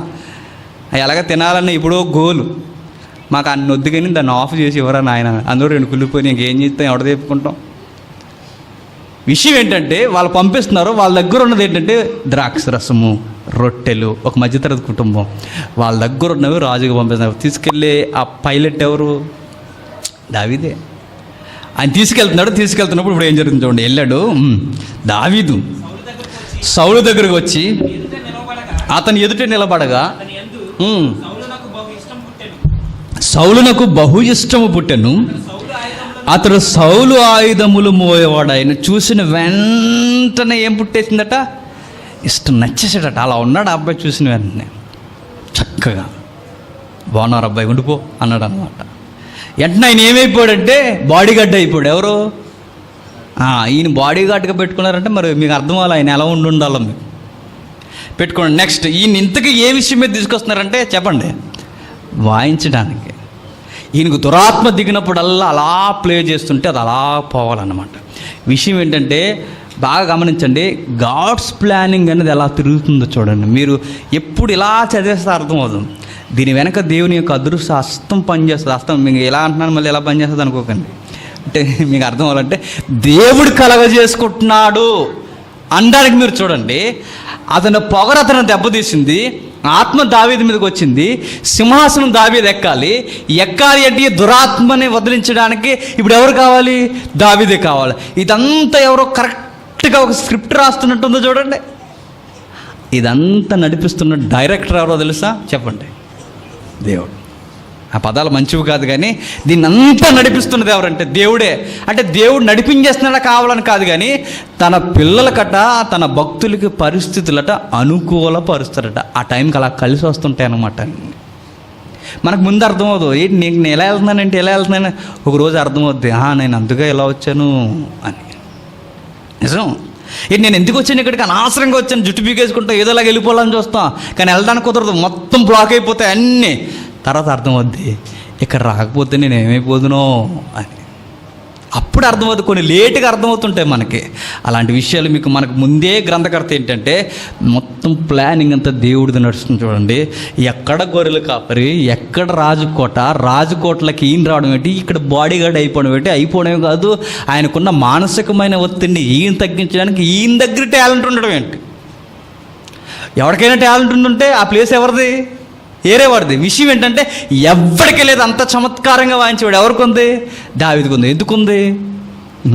దేవుని యొక్క ప్రణాళిక నెరవేరడానికి. మీకు విషయం చెప్పనా, నీకు ఏదన్నా టాలెంట్ ఉందంటే దేవుడు ఎందుకు ఇచ్చాడు చెప్పనా? ఖచ్చితంగా దేవుని ప్రణాళిక నెరవేర్చడానికి ఇచ్చాడు. కానీ మనం ఏం చేస్తాం? ఆ టాలెంట్ని బట్టి మనం ఆస్తులు సంపాదించుకోవడం, మన పేరు ప్రఖ్యాత ఇది చేస్తున్నాడు. ఖచ్చితంగా గుర్తుపెట్టుకోండి, దేవుడు ఒక రోజు నేను ఖచ్చితంగా అడుగుతాడు. ఖచ్చితంగా నాలో ఈ టాలెంట్ ఉంది అంటే, దావీదుకి ఆ టాలెంట్ ఎందుకు ఉందంటే ఖచ్చితంగా దేవుని ప్రణాళిక నెరవేర్చడానికే. నీకు ప్రతి ఒక్కడికి టాలెంట్ ఉంటుంది. ఈ టాలెంట్ ఎందుకు ఉందంటే నువ్వు దేవుని ఏర్పాట్లో ఆయన ప్రణాళిక నెరవేర్చడానికే. ఒకవేళ ఇది మీరు నెగ్లెక్ట్ చేస్తే చెప్తున్నాను, ఒకరోజు చెడ్డ దోషుడా ఏం చేసేవారంటే అప్పుడు నువ్వేం ఆన్సర్ చెప్పలేవు, తీసుకెళ్ళి ఆ ఎలుపడి చీకట్లోనికి గెంటి వేయండి అంటాడు. ఎందుకు? నేను ఇచ్చిన తలంతును వ్యర్థముగా ఉపయోగించాను, నాకు మహిమార్థముగా ఉండాల్సిందే. దావీదు ఉపయోగిస్తున్నాడు. విషయం ఏంటంటే అలా సీన్ కొనసాగుతుంది, వెనక దేవుని యొక్క హస్తం పనిచేస్తుంది. విషయం ఏంటంటే ఎక్కడైతే ఉన్నాడో మరలా అటు ఇటు వెళుతూ తండ్రి గొర్రెలను మాత్రం వదిలేదు. ఆ బాధ్యతను అలా అంటే ఆయన చిన్న వయసులో ఎన్ని బాధ్యతలు ఎత్తుకుంటున్నాడు చూడండి. ఓ పక్క రాజుకి మానసిక రుగ్మత తగ్గించాలి, మరో పక్క రాజుకి ఎస్కాట్కి వెళ్ళాలి, మరో పక్క తన తండ్రి గొర్రెలను కాయాలి. ఇలా కాస్తూ ఉన్నప్పుడు మరొక సీన్ రివర్స్ అవుతుంది. ఏంటంటే అప్పుడే వాళ్ళ నాన్నకు అనిపించిందట, ఏమని, ఒక యుద్ధం మోపుగా జరుగుతుందని. ఎప్పుడో వెళ్ళిపోయారు అన్నలు, అసలు ఏం జరుగుతుందో ఏటో ఏమీ తెలియదు. నువ్వేం చేస్తావంటే మంచి క్యారేజీలు పట్టుకుని వెళ్ళి, అన్నలు బాగుగా ఉన్నారు లేదు, అక్కడి నుంచి నాకు ఏదో ఒక గుర్తు, వస్త్రం కట్ చేస్తావు, ఏదో వస్తావు, నాకు అన్నల దగ్గర నేను గుర్తించే ఏదో గుర్తు తీసుకురాని. అప్పుడే వాళ్ళ నాన్న మనసు మెదిలిందట. చూసారా, అన్నీ మీకు ఎలా కనబడుతున్నాయో కానీ నాకు మాత్రం దేవుని యొక్క హస్తం కనబడుతుంది కనుక. అప్పుడే దేవుడి ప్రణాళిక నెరవేర్చడానికి ఆ టైంలోనే వాళ్ళ నాన్నకు చూడాలనిపించడం ఏంటి, వాళ్ళ నాన్నకు అనిపించేలోపు ఇతర క్యారేజీలు తీసుకుని వెళ్ళడం ఏంటి, వెళ్ళే టైంకి అప్పటికి ఒకటి సవాల్ చేసేస్తున్నాడు అక్కడ. ఏంటి, ముందు ఆయన కొట్టించాలంటే ముందు ఇక్కడ మనసు మెదలాలి. ఎవరికి? నాన్నకి. ఇక్కడ మనసు మెదిలితే ఒకడు బయలుదేరతాడు. ఆ బయలుదేరేది ఎవరు? దావీదు. ఈడు బయలుదేరితే అక్కడ 40 రోజుల నుంచి ఒకడో వాగేస్తున్నాడు. ఎవరు? ఆ నోరు మూయించాలంటే వీళ్ళ నాన్న మనసుకి కొడుకుల మీద కొంచెం మనసు మళ్ళాలి. అందుకే దేవుడు అంటాడట, బైబిల్లో ఉన్న మాట ఏంటో తెలుసా, ఫరో యొక్క మనసు నేను కఠినపరిచేదను, మరలా ఏంటో తెలుసా, వాడు మీ మీద జాలి చూపేలా చేసేదని. దేవుడు కొన్నిసార్లట దేవుడు మనుషుల్ని తిప్పుతుంటాడట, అరే అట్లా కాదు, ఇట్లా కాదు, అట్లా కాదు అని. అందుకే అంటారు రచయితలు, దేవుడు కొన్ని పరిస్థితుల్లో దేవుని పిల్లల విషయంలో కలగా చేసుకుంటాడట. కలగ చేసుకుంటాడు ఖచ్చితంగా. తన పిల్లల విషయంలో కలగ చేసుకుంటాడు. ఎందుకంటే వాడిని ఒక మంచి సాధనంగా ఉపయోగించాలనుకుంటున్నాడు.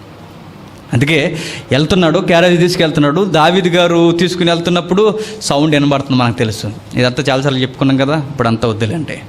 ఆ టైంలో విన్న తర్వాత ఈ అబ్బాయికి అప్పటికే సర్టిఫికెట్లు ఉన్నాయి, యుద్ధ శూరుడు కదా. ఈ ఫైట్ చేయక మునిపే అతనికి ఆ పౌరుషం, ధీరత్వం ఉందని ఎవరు చెప్తున్నారు?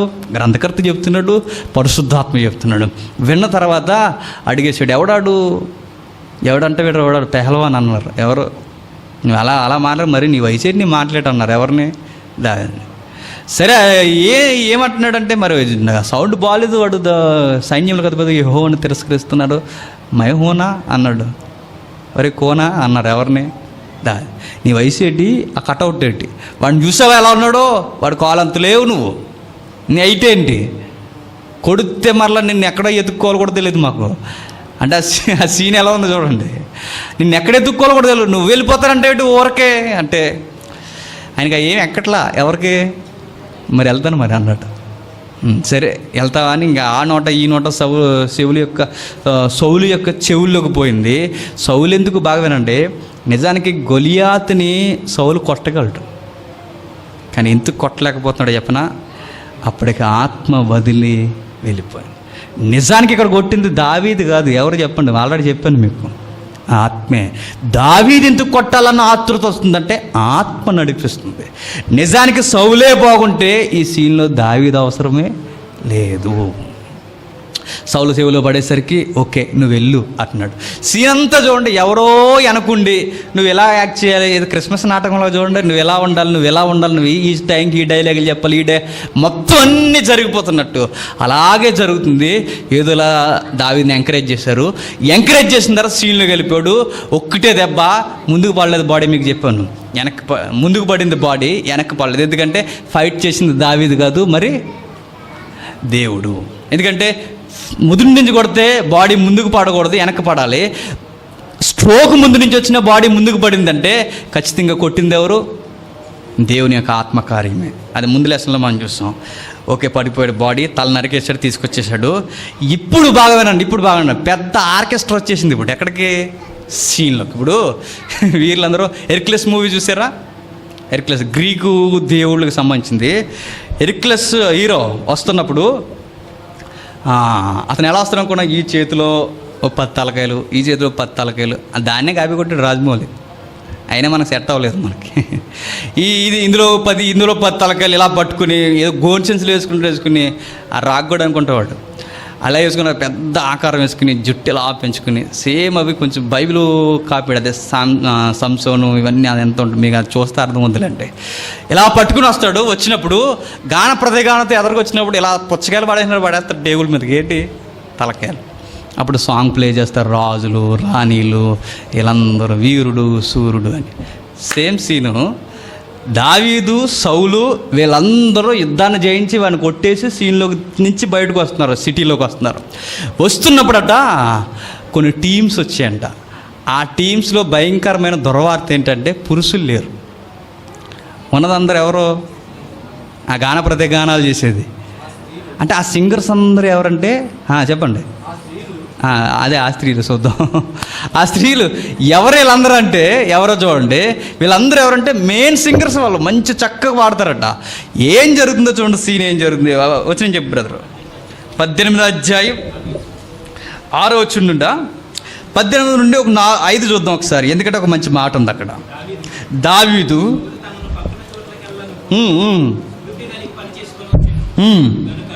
గనుక సౌలు యోధుల మీద అతను నియమించును. జనులందరి దృష్టికి, సౌలు సేవకుల దృష్టికి దావీదు అనుకూలుడాయను. దావీదు సౌలుకి నచ్చేస్తున్నాడు, అందరికీ నచ్చేస్తున్నాడు. ఇంత ఎంట్రన్స్లో కూడా ముందే నచ్చేసాడు. ఎవరికి? సౌలుకి.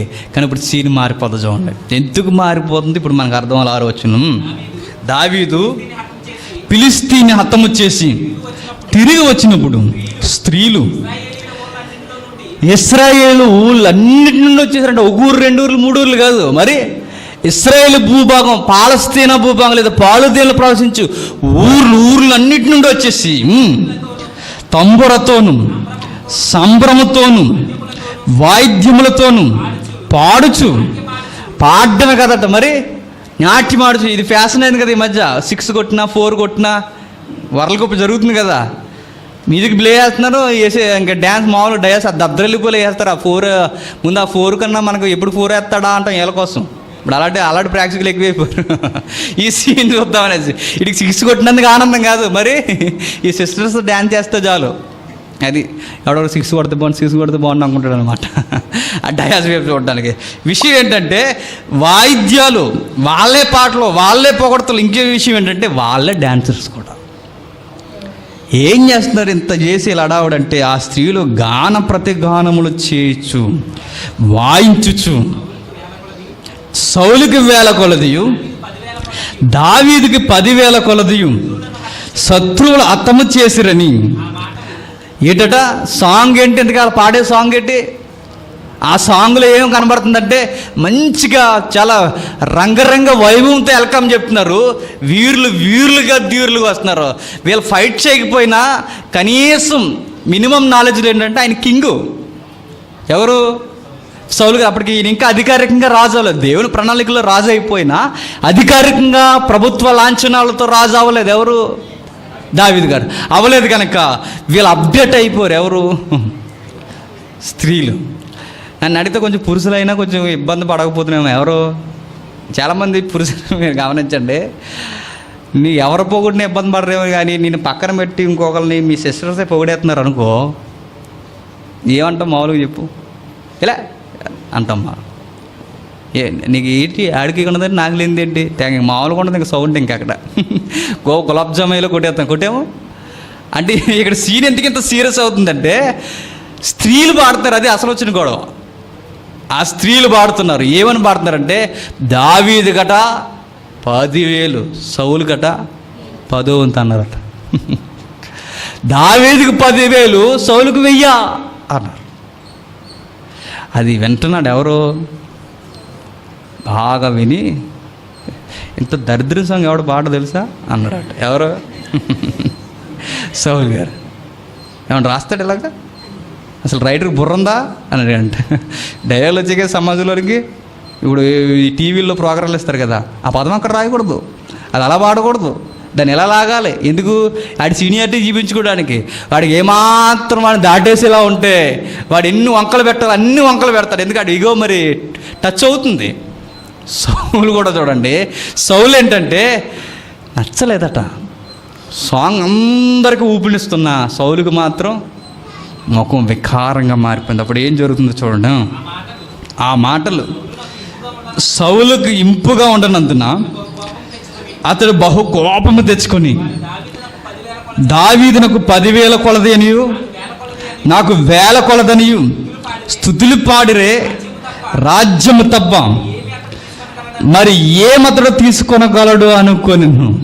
కాబట్టి నాటి నుండి సౌలు దావీదు మీద విసపు చూపు నిలిపెను. స్టార్టింగ్లో చూసిన వెంటనే అబ్బాయి భలే ఉన్నాడని నచ్చేసాడట, నాతోనే ఉండిపో అన్నాడట. తన చెప్పిన పనులన్నీ దావీదు చేస్తున్నప్పుడు నీలాంటి ఉండాలబ్బాయి నాతో నా రాజ్యంలని మెచ్చుకొని రోజు రోజుకి పొగుడుతున్నాడట. విషయం ఏంటంటే రాజుతో దావీదుని కంపేర్ చేసేసరికి నచ్చలేదట. అప్పటి వరకు అతని దృష్టికి చాలా బాగా నచ్చాడు, ఇప్పుడు నచ్చట్లేదు. నిజంగా ఎప్పుడు ఈగోలు టచ్ అయిపోతాయి చెప్పనా, కంపేర్ చేసినప్పుడే టచ్ అయిపోతాయి. ఇప్పుడు మనం చేయకూడని పొరపాటు ఏంటంటే, ఎప్పుడు ఆ పొరపాటు చేయకూడదు. అది ఒకరితో ఎప్పుడు ఇంకొకరిని పోల్చకూడదు, అది మంచి పద్ధతి కాదు. అన్న మీరు అందరూ ఉండాలన్నా అనాలి అంటే బాగుంటుంది, అంతేగాని నీకన్నా అన్న సూపర్ అన్నావు అనుకో అనుకుంటాడు, నీ సంగతి చూస్తాడు ఏదో రోజు. అలాంటి విషపు వృక్షాలు మొలుస్తాయి. ఇక్కడ చూడండి, విషయం చూడండి, దావీదు మీద ఆ రోజు నుంచి విషపు చూపు నిలిపెను. అంటే ఎట్లా అయినా సరే దావీదుని బ్యాట్ చేయాలి. ఇప్పుడు మీకు సాంగ్ అర్థం అవ్వాలి.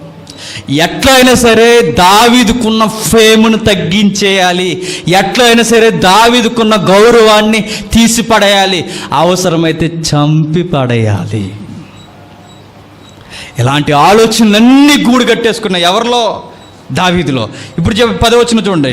మర్నాడు దేవుని యొద్ద నుండి దురాత్మ సౌలు మీదకి బలముగా వచ్చినందున అతను ఇంటిలో ప్రవేశించుచుండగా దావీదు మునుపటిలాగున వీణ చేత పట్టుకుని వాయించును. ఒకప్పుడు సౌలు చేతిలో ఒక ఈట ఉండగా దావీదుని పొడిచి గోడకు బిగింతననుకుని సౌలు ఆ ఈటని విసిరెను. అయితే అది తగలకుండా యెహోవా తన్ను విడిచి దావీదుకు తోడైండుట చూసి సౌలు దావీదునకు భయపడిన సీన్ అర్థం అవుతుంది. చూసారా, నన్ను విడిచిపోయాడు, వీడికి ఎందుకు ఇంత ఫేమస్ ఉందంటే దేవుని ఆత్మ వీనికి తోడుంది. ఇంకా విచిత్రం ఏంటంటే దేవుని ఆత్మ ఇతనికి తోడుందని తెలిసినా ఇంకా విషపు చూపు మానుకోవట్లేదు. ఇప్పుడు సౌలే కదట, చాలామంది వ్యతిరేకులు వచ్చేసారట. ఎవరికి? దావీదుకి. ఇలాంటి ఒత్తిళ్ళ మధ్య రాసిన పాటలే ఇప్పుడు మనం చదువుకుంటున్న పాటలు. ఆ పాటలో ఒక పాట ఈ 4వ పాట. అర్థమవుతుందా? ఇప్పుడు మనం ఎలాంటి సందర్భంలో ఈ కీర్తన చదువుకుంటున్నామంటే ఇన్ని విషప సూపులు ఉన్నాయి ఎవరి మీద? దావీదు మీద. ఎట్లా అయినా సరే దావీదుకి ఫేమ్ రావడానికి వీల్లేదు, ఎట్లా అయినా సరే వీడుకున్న గౌరవాన్ని తీసి పాడేయాలి, ఈయన్ని ఎలా అయినా సరే బ్యాట్ చేసేయాలి. ఎవరిని? దావీదు. ఇలాంటి టైంలో మనం ఎలా ఆన్సర్ చేస్తామో దావీదు ఎలా ఆన్సర్ చేశాడో చక్కగా మనకు బుద్ధి వచ్చేలా కనిపించే పాటే కీర్తనే ఈ 4వ కీర్తన.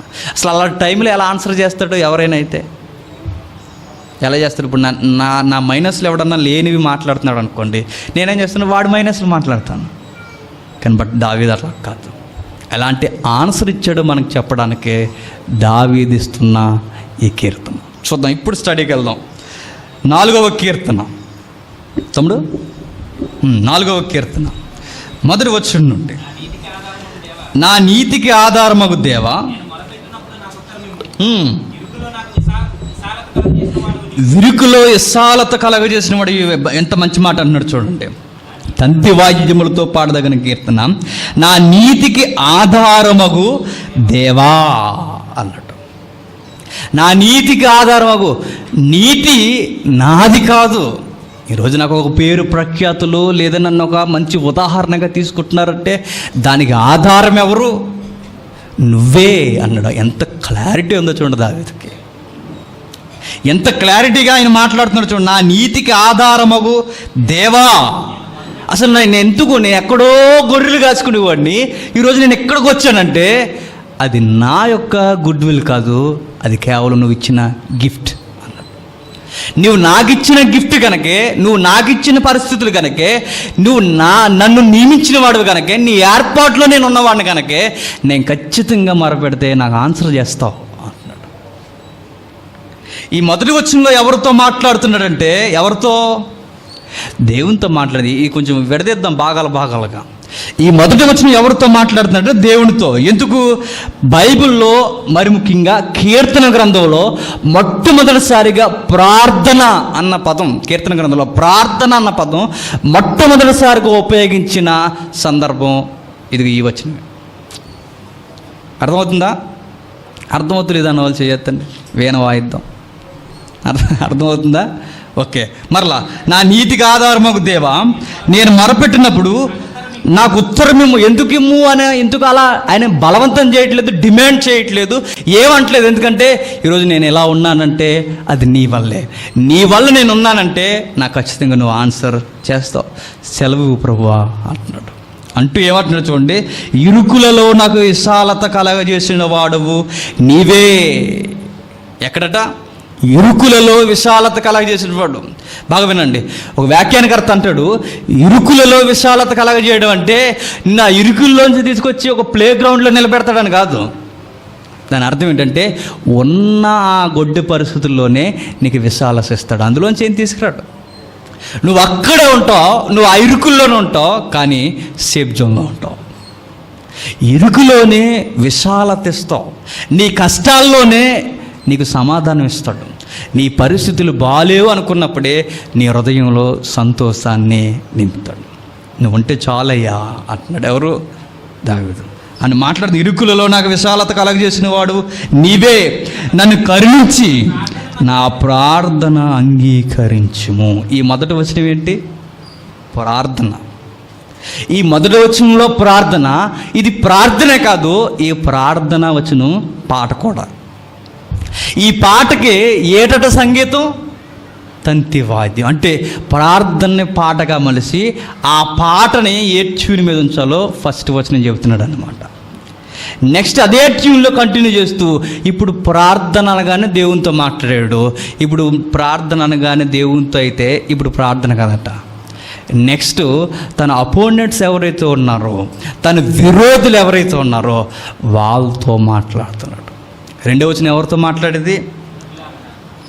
రెండవ వచనం తన విరోధులతో మాట్లాడుతున్నది. ఏమని మాట్లాడుతున్నాడు చూడండి, నరులారా ఎంతకాలము నా గౌరవమును అవమానముగా మార్చెదరు, ఎంతకాలము వ్యర్థమైన దానిని ప్రేమించెదరు, ఎంతకాలము అబద్ధమైన వాటిని ఎతికిదరు. తన విరోధులతో చెబుతున్నాడు చూడండి. నరులారా అంటున్నాడంటే మెయిన్ అక్యూజ్డ్ వన్. ఆ ఇంటెన్షన్ ఎవరిది? దావీదు గారిది. దావీదు గారి హృదయంలో ఉన్న మొట్టమొదటి విరోధి ఎవరైనా ఉన్నారా అని అడిగితే దావీదు చెప్పొచ్చు, కానీ చెప్పట్లేదు. ఆయన హృదయంలో ఉన్న మొదటి విరోధి ఎవరో చెప్పనా? సౌలు. ఆ తర్వాత మిగిలిన వారు, వీళ్ళందరినీ కలిపి చూడండి, ఆయన అడ్రస్ చేయట్లేదు. ఆయన ఎంత వ్యక్తిని గౌరవిస్తాడంటే పేరు పెట్టి కనీసం ఈడు అని అనకుండా ఓవరాల్గా అంటున్నాడు అన్నమాట. చూసారా? పేరు పెట్టి అంటలా. ఎందుకు? ఎవరినైనా సరే ముక్కు మీద వెళ్ళెట్టి నువ్వేరా అంటే అవును సార్ నేనే అని ఒప్పుకుంటాడా? ఒప్పుకోడు. నేనా? మరి నువ్వు అని అడుగుతాడు. అందుకే అలా అంటలేదు, అర్థమయ్యేవాడికి అర్థమయ్యేలా, అందరూ ఎవరైతే ఇలాంటి భావాలతో ఉన్నారో అందరికి అర్థమయ్యేలా ఓవరాల్గా బహువచనాలు ఉపయోగిస్తున్నాడు. బహువచనమే ఉపయోగించని పొరపాటు పడిపోకండి, బహుమంది విరోధులు ఉన్నారు ఆయనకి. ఎవరికి? దావీదుకి. ఎందుకంటే ఆ పై సాంగ్ ఎవరో కాదు, వాళ్ళ అబ్బాయే. ఈ సాంగ్స్ అన్నీ ఒక ఆర్డర్లో ఉన్నాయనుకోకండి, ఆర్డర్లు అయితే లేవు కానీ సందర్భం ఖచ్చితంగా ఉంది. ఏటి సందర్భం? వాళ్ళు ఏ సీన్లో రాస్తున్నారన్న సందర్భం ఖచ్చితంగా కనెక్ట్ అవుద్ది. అయితే ఈ సాంగ్ దీని తర్వాత జరిగిందనడానికి మాత్రం కుదరదు. ఏం చదువుతున్నా చూడండి, నరులారా ఎంతకాలం నా గౌరవం అవమానముగా మార్చెదురు. ఏంటట? నా గౌరవమును అవమానముగా ఎంతకాలం మార్చాలని మీరు ప్రయత్నం చేస్తారు. నేను ఎట్లయినా బ్యాట్ చేయాలనుకుంటున్నారు, మీరు ఎట్లయినా బ్యాట్ చేయాలనుకుంటున్నారు. ఎంతకాలం చేద్దాం అనుకుంటున్నారు మీరు? అసలు క్వశ్చన్ మార్క్ వేస్తున్నారు చూడండి. ఎందుకు క్వశ్చన్ మార్క్ వేస్తున్నారంటే మీరు బ్యాట్ చేయాలనుకుంటున్నారు, కానీ నేను బ్యాడ్ అవను. ఎందుకు అతను ధైర్యం అంటే కింద చెప్తున్నాడు, ఎంతకాలం వ్యర్థమైన దానిని ప్రేమించెదరు, ఎంతకాలం అబద్ధమైన వాటిని ఎతుకుదురు. ఎంతకాలం? మీరు ఎందుకు నన్ను బ్యాట్ చేయాలనుకుంటున్నారు? మీరు ఒక విషయం మర్చిపోతున్నారు. మీకు అర్థమవుతుందో లేదో, నేను అనుకుంటే వచ్చిన గౌరవం ఇది కాదు, నేను అనుకుంటే వచ్చిన స్థితి ఇది కాదు. మీరు కావాలంటే ఆలోచించండి, ఎంతకాలం, ఎప్పటి నుండి స్టార్ట్ చేశారు? ఎప్పుడో జరిగింది, నేను అనుకుంటే జరిగిందా? నేను ఎప్పుడన్నా రాజు అవ్వాలనుకున్నానా? దావీదు పక్షాన మాట్లాడితే దావీదు ఇలా అంటాడు, నేను ఎప్పుడన్నా రాజు అవ్వాలనుకున్నా, నా తండ్రి గొర్రెలు మేపుకుంటున్నాను, నాకు వచ్చిన సంగీతం నేను వాయించుకుంటున్నాను, ఏదో అర్జెంటుగా మా ఇంటి దగ్గర నుండి కబురు వచ్చింది. ఏంటి ఆ కబురు అని తెలుసుకున్న ఒకటి నేను బయలుదేరేసరికి మీ ఫాదర్ అర్జెంటుగా రమ్మన్నారని నాకు పిలుపు వచ్చింది. వచ్చిన వెంటనే ఏంటా అని ఆలోచించే లోపే సమూయేలు అని ఒక పెద్ద ఆయన వచ్చాడు, తైలం తీసుకున్నాడు, అభిషేకించేసాడు. ఏమవుతుందో అంట్లోకి అప్పటికే నాకు వచ్చిన సౌండ్ ఏంటంటే నేను దేవుడు రాజుగా చేయాలనుకుంటున్నాడు అన్నాడు. అసలు నేను కలగజేసుకున్నది ఏమీ లేదు, అసలు నేను ఎప్పుడు అనుకోలేదు నేను కింగ్ అవ్వాలని. ఎక్కడో గొర్రెలు కాచుకునేవాడిని, నన్ను ఇక్కడ తీసుకొచ్చాడు, నిలబెట్టాడు, దేవుడే నన్ను అభిషేకించాడు. ఆ రోజు నుంచి నా మీద మీరు ఎంతకాలం నాకు ఎనిమిస్గా మీరు మారిపోతారు. నేను అనుకున్నానా సౌలు సింహాసనం నేను కావాలనుకున్నానా? లేదా సౌలు యొక్క అధికారం నేను కావాలనుకున్నానా? లేదా నేను పేరు ప్రఖ్యాతులు నేను అనుకుంటే వచ్చిన పేరు ప్రఖ్యాతులు కాదు, ఈ గౌరవం దేవుడిచ్చింది. దేవుడిచ్చిన గౌరవాన్ని మీరెంత కాలమైనా బ్యాడ్ చేయలేరు. చూసారా? దేవుడిచ్చిన గౌరవాన్ని మీరు ఎన్ని విధాల శతవిధాల ప్రయత్నాలు చేసినా అది ఆయనకి ఇంకా కలిసి రావడమే తప్ప మీరు ఆయన్ని దిగజార్చడం అనేది అసాధ్యం అంటున్నాడు. ఈ సాంగ్కి ఇంత బ్యాక్గ్రౌండ్ ఉందా అనిపిస్తుంది చూడండి. ఇంకా ఏమంటున్నాడు చూడండి, యెహోవా తన భక్తులను తనకు ఏర్పరచుకొనుచున్నాడు అని తెలుసుకొనిడి. ఏమంటున్నాడు? స్టడీ చేయండి, ఒకసారి ఆలోచించండి. నేను దేవుని చేత ఏర్పాటు చేయబడిన వాడిని నా లైఫ్ని ఒకసారి స్టడీ చేయండి. మీరు ఆలోచించండి. యెహోవా తన భక్తులను ఏర్పరచుకున్నాడని తెలుసుకొనుడి. నేను యెహోవాకు మొరపెట్టగా ఆయన ఆలకించును. యెహోవా నన్ను ఏర్పరచుకున్నాడు అనడానికి మీకు గుర్తేంటో చెప్పనా? ఆయన నా మాట ఖచ్చితంగా వింటాడు. ఎలా ఆన్సర్ చేస్తున్నాడు చూడండి. ఆయన అంటే బ్యాట్ చేయాలనుకుంటున్నారంటే ఎవరు? ఆయన విరోధులు ఆయన్ని ఎలా అయినా సరే అవమానం కలిగించాలని ప్రయత్నాలు చేస్తుంటే దావీదు ఎలాంటి ఆన్సర్లు ఇస్తున్నాడు చూడండి. నేను దేవుని చేత ఏర్పాటు చేయబడిన మనుష్యుణ్ణి, దేవుని యొక్క ప్రణాళికలో ఉన్న మనుష్యుణ్ణి మీరు మర్చిపోకండి. నేను దేవుని ప్రణాళికలో ఉన్నవాడిని మీరు ఎలా గుర్తిస్తారు అని మీకు ప్రశ్న వస్తే ఖచ్చితంగా నేను ఆయనకి రిక్వెస్ట్ పెడితే నాకు ఆన్సర్ చేస్తాడు ఆయన. అప్పుడు ఆయన మీకు అర్థం అవ్వాలి దేవుడు నన్ను ఏర్పాటు చేసుకున్నాడు అని. చూసారా ఆయన ఎలా ఆన్సర్ చేస్తున్నాడో?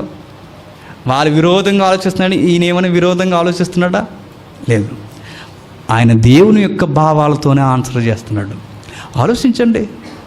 ఒకవేళ నేనే ఫేమ్ కోరుకున్నవాడిని అయితే, నేనే కావాలని గద్దెనెక్కాలనుకున్నవాడిని అయితే ఖచ్చితంగా దేవుడు నా మనవి వినడు.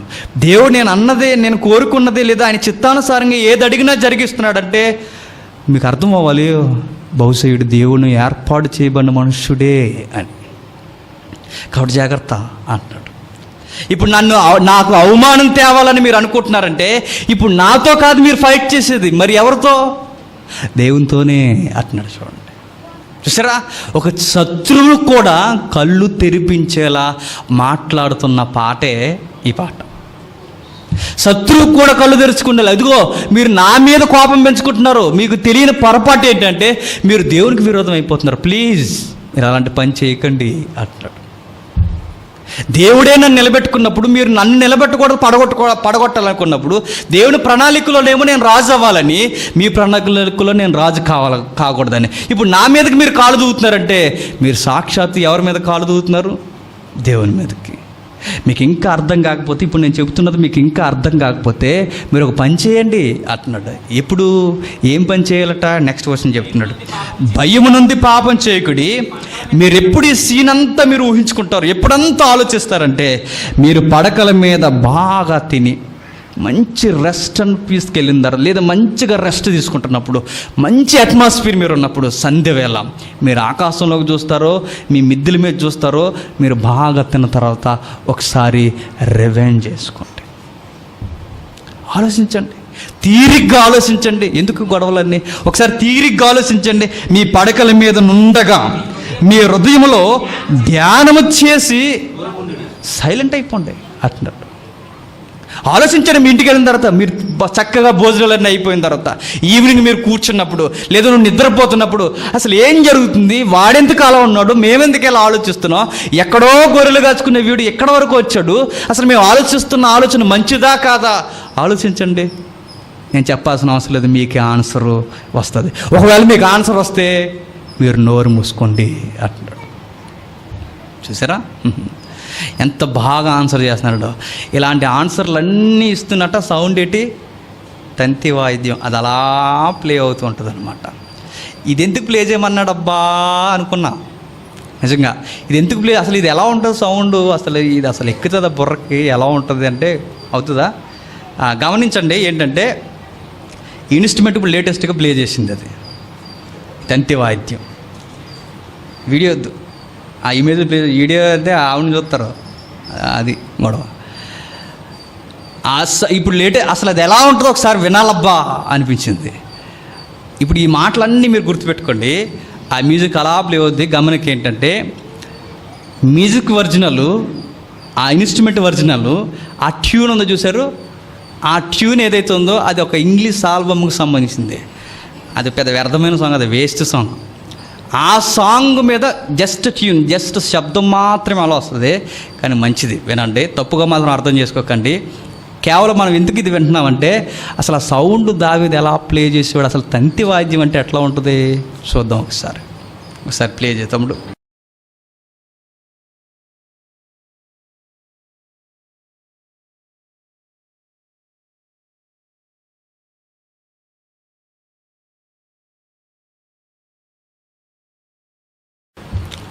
ఇలాంటి సౌండ్ ప్లే అవుతూ ఇది స్టడీ చేయాలట, కరెక్ట్గా వెళ్తుంది అన్నమాట.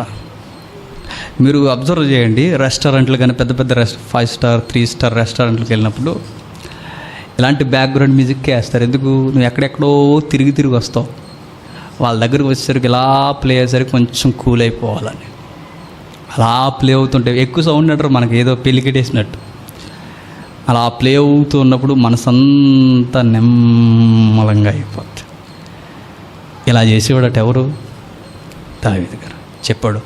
ఇది ఎలా పడితే అలా పాడకండి ప్రధాన గాయక, కరెక్ట్గా తంతి వాయిద్యం మీద మీరు ఇది పాడండి, ఇది కరెక్ట్గా మనసులోకి వెళుతుంది. నాకు ఎవరైతే అపోనెంట్స్ ఉన్నారో వాళ్ళు కూడా ఈ సాంగ్ వినాలి ఖచ్చితంగా అంటున్నాడు. ఇంకేం చెప్తున్నాడో చూడండి. ఇప్పుడు మనం ఎక్కడైతే ఆగా అక్కడి నుండి మీరు పడకల మీద నుండగా మీ హృదయములలో ధ్యానము చేసుకొని ఊరకుండుడి, నీతియుక్తమైన బలులు అర్పించుచు యెహోవాను నమ్మకునుడి. ఆ పదం ఎందుకు ఉపయోగించాడు? మీరు పడకల మీద ఉండి ఆలోచించినప్పుడు మీకు అర్థమయ్యే ఆన్సర్ ఏంటో చెప్పనా? నిజమే కదా, వీడు ఎక్కడో ఒక బాలుడు, ఎక్కడో బెత్లెహేము ప్రాంతం, అసలు గుర్తింపు లేని ప్రాంతం, ఎవరో 7 కొడుకులు, ఆ కొడుకుల్లో ఒక కొడుకు చిన్నోడు, అసలు ఈయన స్టడీ చేయడానికి కూడా అంత చెప్పుకోదగ్గ ఫిగర్ ఏమీ కాదు, అందరూ ఇన్వాల్వ్ అయిపోయిన వీడిని దేవుని యొక్క ప్రణాళిక ఉందనడానికి అక్కడున్న ఈ వాడు ఇక్కడ రాజకోటలోకి రావడం పెట్టి, రాజు ముందు ఈ వీణలు వాయించడం పెట్టి, ఈరోజు ఎక్కడి వరకు రావడం పెట్టి, ఇంత ఫేమ్ రావడం పెట్టి, నెక్స్ట్ వీడియో సింహాసనం ఎక్కడం ఏంటి అంటే వీడిని ఖచ్చితంగా దేవుడే నియమించుకున్నాడని వాళ్ళ పడకల మీద అర్థమైనప్పుడట సైలెంట్ అయిపోవాలట. సైలెంట్ అయిపోయి మీరు అలా ఉండిపోకండి. మీరు చేసింది పాపం గనక మీరేం చేస్తారంటే దేవుని ముంగిటికి వెళ్ళి మోకాళ్ళేసి లేదా ప్రధాన యాజకునికి చెప్పుకొని మీ పాపానికి ఇరుడుగా బలి నైవేద్యాలు అర్పించండి. మీరు నాకు ఎనిమీస్ అయిపోయారు కదా అని నేను ఊరుకోవట్లేదు, మీరు దేవునికి ఎనిమీస్ అవ్వకూడదని నేను చెప్తున్నాను. మీరు ఖచ్చితంగా దేవునికి బలి నైవేద్యాలు ఇవ్వండి, ఎందుకంటే మీ ఆలోచనలు మంచివి కాదు. మీ హృదయంతో మీరు ఆలోచిస్తున్నారు కనుక మీకు తెలియట్లేదు, మీరు దేవునికి విరోధంగా పాపం చేస్తున్నారు. అంటే తన అభిషక్తునికి విరోధంగా మీరు తిరగబడుతున్నారంటే దేవునికి విరోధంగా పాపం చేస్తున్నారు కనుక మీరు ఏం చేసేది పాపం కనుక పాపం మానుకొనడి.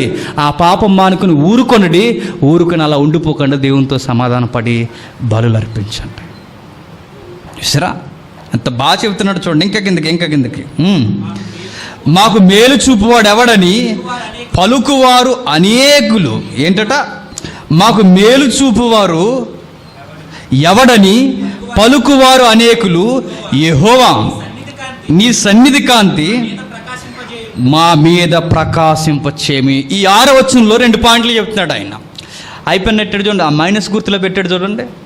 ఆ మైనస్ గుర్తు పెట్టాడంటే దాని అర్థం ఏంటంటే ఆ పైనున్న వ్యక్తులు మాట్లాడుతున్న మాట అన్నమాట. పై మాట అంటే వాళ్ళ మనసులో ఉన్న తీవ్రత. అంటే వాళ్ళు ఏమని మాట్లాడుతున్నారంటే, మాకు మేలు చూపువాడు ఎవడైనా పర్లేదు, మేము వెళ్ళిపోతాం, యెహోవానైనా వదిలేస్తాం. అంటే వీళ్ళు ఏంటంటే గివింగ్స్ ఉంటే చాలు, మాకు ఇచ్చేవారు ఉంటే చాలు, మా మేలు చేసేవారు ఉంటే చాలు, మాకు వాగ్దానాలు రాయితీలు ఇచ్చేవాళ్ళు ఉంటే చాలు, వాడే మాకు హీరో, వాడే మాకు నచ్చుతాడు, అది ఎవరైనా పర్లేదు. అంటే కేవలం మేలుల కొరకే మీరు యెహోవాను ఆశ్రయిస్తే మీరు సరైన కేటగిరీలో లేరు అంటున్నాడు. సెకండ్ కేటగిరీ ఉందట. సెకండ్ కేటగిరీ ఏంటి? యెహోవాని సన్నిధి కాంతి మా మీద ప్రకాశింపచేయము, మా మీద ప్రకాశింపచేయము. దావీదైన నేను ఏ కేటగిరీ తెలుసా? Second category. ఎందుకంటే దేవుని దగ్గర నుంచి నేను మేలు అనుభవించట్లేదు, ఆయన మేలులే నాకు చేయాలనుకోవట్లేదు.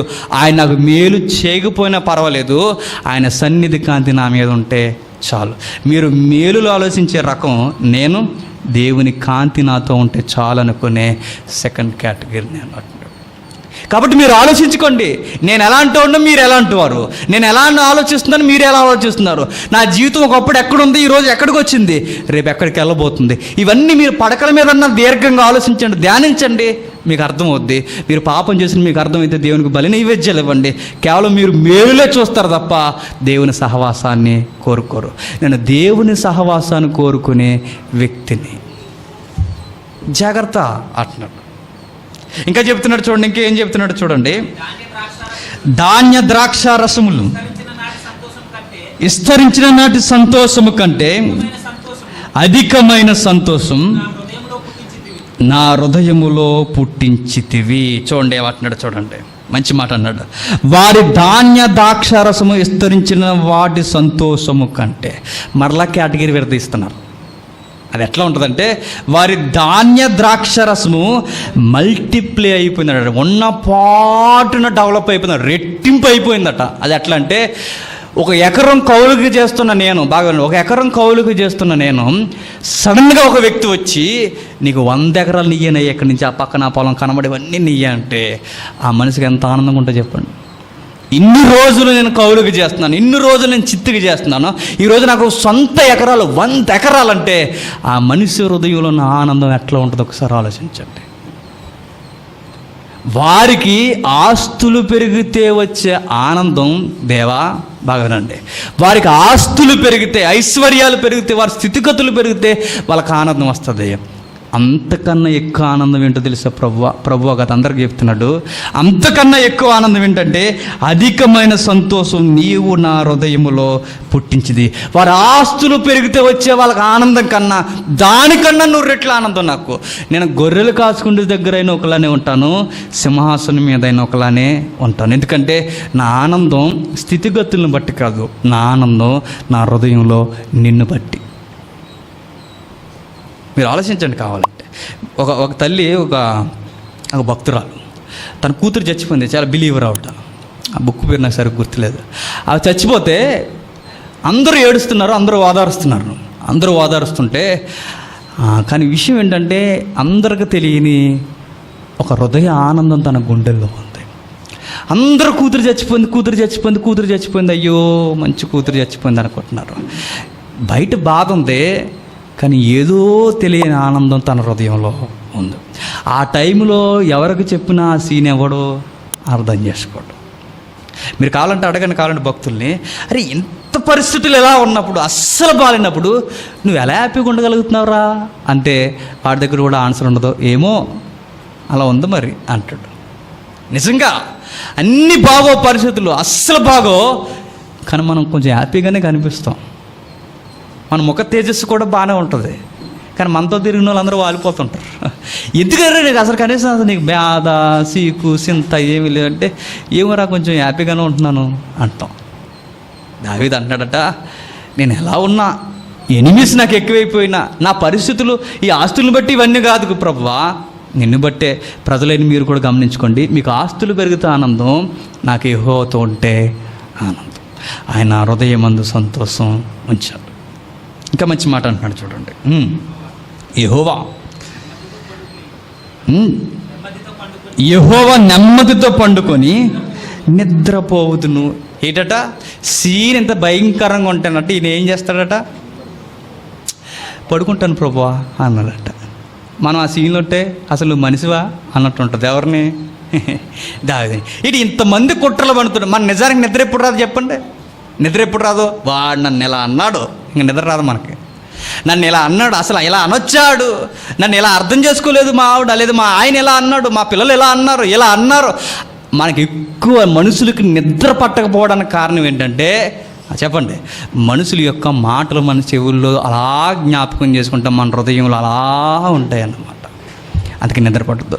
చాలామందికి నిద్ర రావట్లేదండి. కళ్ళు వచ్చేస్తున్నాయంటే కళ్ళు కూడా రావట భక్తులకి. ధేమాగా నిద్రపోతారట, పడుకుంటే లేగరట ఎవరు. అలానే మేము సోమరపోతులు అనుకోకండి.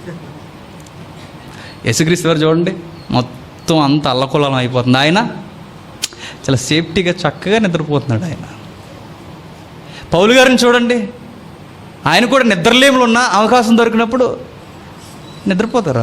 అరే మరి యూదులు ఎలా కుట్ర చేస్తున్నారు, ఏంటి దీనికి ప్రణాళిక, మరి ఎలా తప్పించుకోవాలి, ఏ కేసులు పెట్టాలి, అలాంటివి ఏముండవు, వాళ్ళకి నిద్రపోతారు అంతే.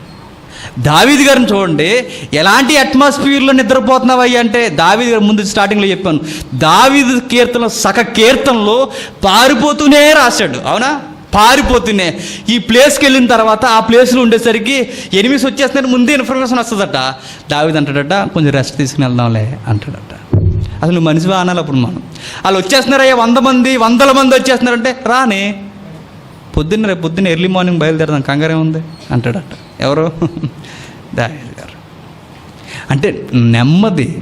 కష్టాలు ఉండవని చెప్పట్లేదు, కష్టాల్లో ఇరుకులలో విశాలత దేవుడు ఇస్తాడు, హృదయంలో సంతోషం ధైర్యాన్ని ఇస్తాడు. ఈ కీర్తన ఏంటంటే తన విరోధులు ఎవరున్నారో వాళ్ళకి బుద్ధి చెప్పడమే కాదు, తన విశ్వాసాన్ని ధైర్యాన్ని కూడా చాటుకుంటున్న కీర్తన. ఇంకా ఆ మాట చూద్దాం. యెహోవా నెమ్మదితో పడుకొని నిద్రపోదు. దేవా నేను ఎందుకు పడుకుంటాను తెలుసా? నువ్వు ఉన్నావు కనుక నిద్రపోతాను. మీకు ముందు పాఠంలో చెప్పాను, యాకోబు గారిని కత్తి చేత నరికేశారు. నెక్స్ట్ పండగకి నరికేయడానికి ఎవరిని దాసించారు? ఎవరిని? పేతురు గారిని నెక్స్ట్ ఫెస్టివల్కి చంపేద్దాం అనుకుంటున్నారట. చంపేద్దాం అనుకునే టైంలో, పేతురు గారిని చంపేద్దాం అనుకునే టైంలో పేతురు గారికి అసలు నిద్ర రావచ్చా? అందుకుముందు స్టెఫెన్ చంపేశారు, యాకోబుని చంపేశారు. నెక్స్ట్ ఎవరింటికాడ ప్రార్థన జరిగినా ఎవరినైనా చంపేస్తా అంటున్నారు. నెక్స్ట్ కూడా తెలిసిపోతుంది, నన్ను జైల్లో పెట్టారంటే నెక్స్ట్ ఖచ్చితంగా చంపుతారు. ఆ టైంలో అట పేతురు గారు మత్తుగా నిద్రపోయారట. ఎందుకు పేతురు గారు ఎంత మత్తుగా నిద్రపోయాడంటే, దేవదూత వచ్చి లేవయ్యా అని కూడా ఎక్కడ నిద్రలోనే నడుచుకుంటూ వచ్చేసాడు. ఎక్కడికి? సెంటర్కి వచ్చి అప్పుడు తుల్లిపడి సెంటర్కి వస్తేనట్టి అనుకున్నాడట. ఏంటి ఎక్కడ? చెరసాల్లో నుంచి ఆ ఈదులోకి వచ్చి అప్పుడు అనుకోండి నేను ఎక్కడున్నానంటే, అంటే నడుచుకుని వచ్చేసాడు. ఎక్కడికి? నిద్రలో నడుచుకుని వచ్చాడు. చూడండి, అంటే భక్తులు ప్రశాంతంగా ఉంటారు. రేపు నీకు ఉరిశిక్ష అన్నా కానీ, ఉరిశిక్ష పోలండి పడుకోవచ్చా అని అడుగుతాడు. ఓకేనా, రెస్ట్ ఇచ్చేస్తారా అని అడుగుతాడు అనమాట. అలా ఉంటుంది. ఇంకా మీకు బాగా అర్థం కావాలంటే ఆ మాట అలా అట్టి పెట్టుకుని ఒకసారి 3వ కీర్తనకి జంప్ చేద్దాం. చిన్న అక్షరాలు ఉన్నాయి చూడండి, చిన్న అక్షరాలతో.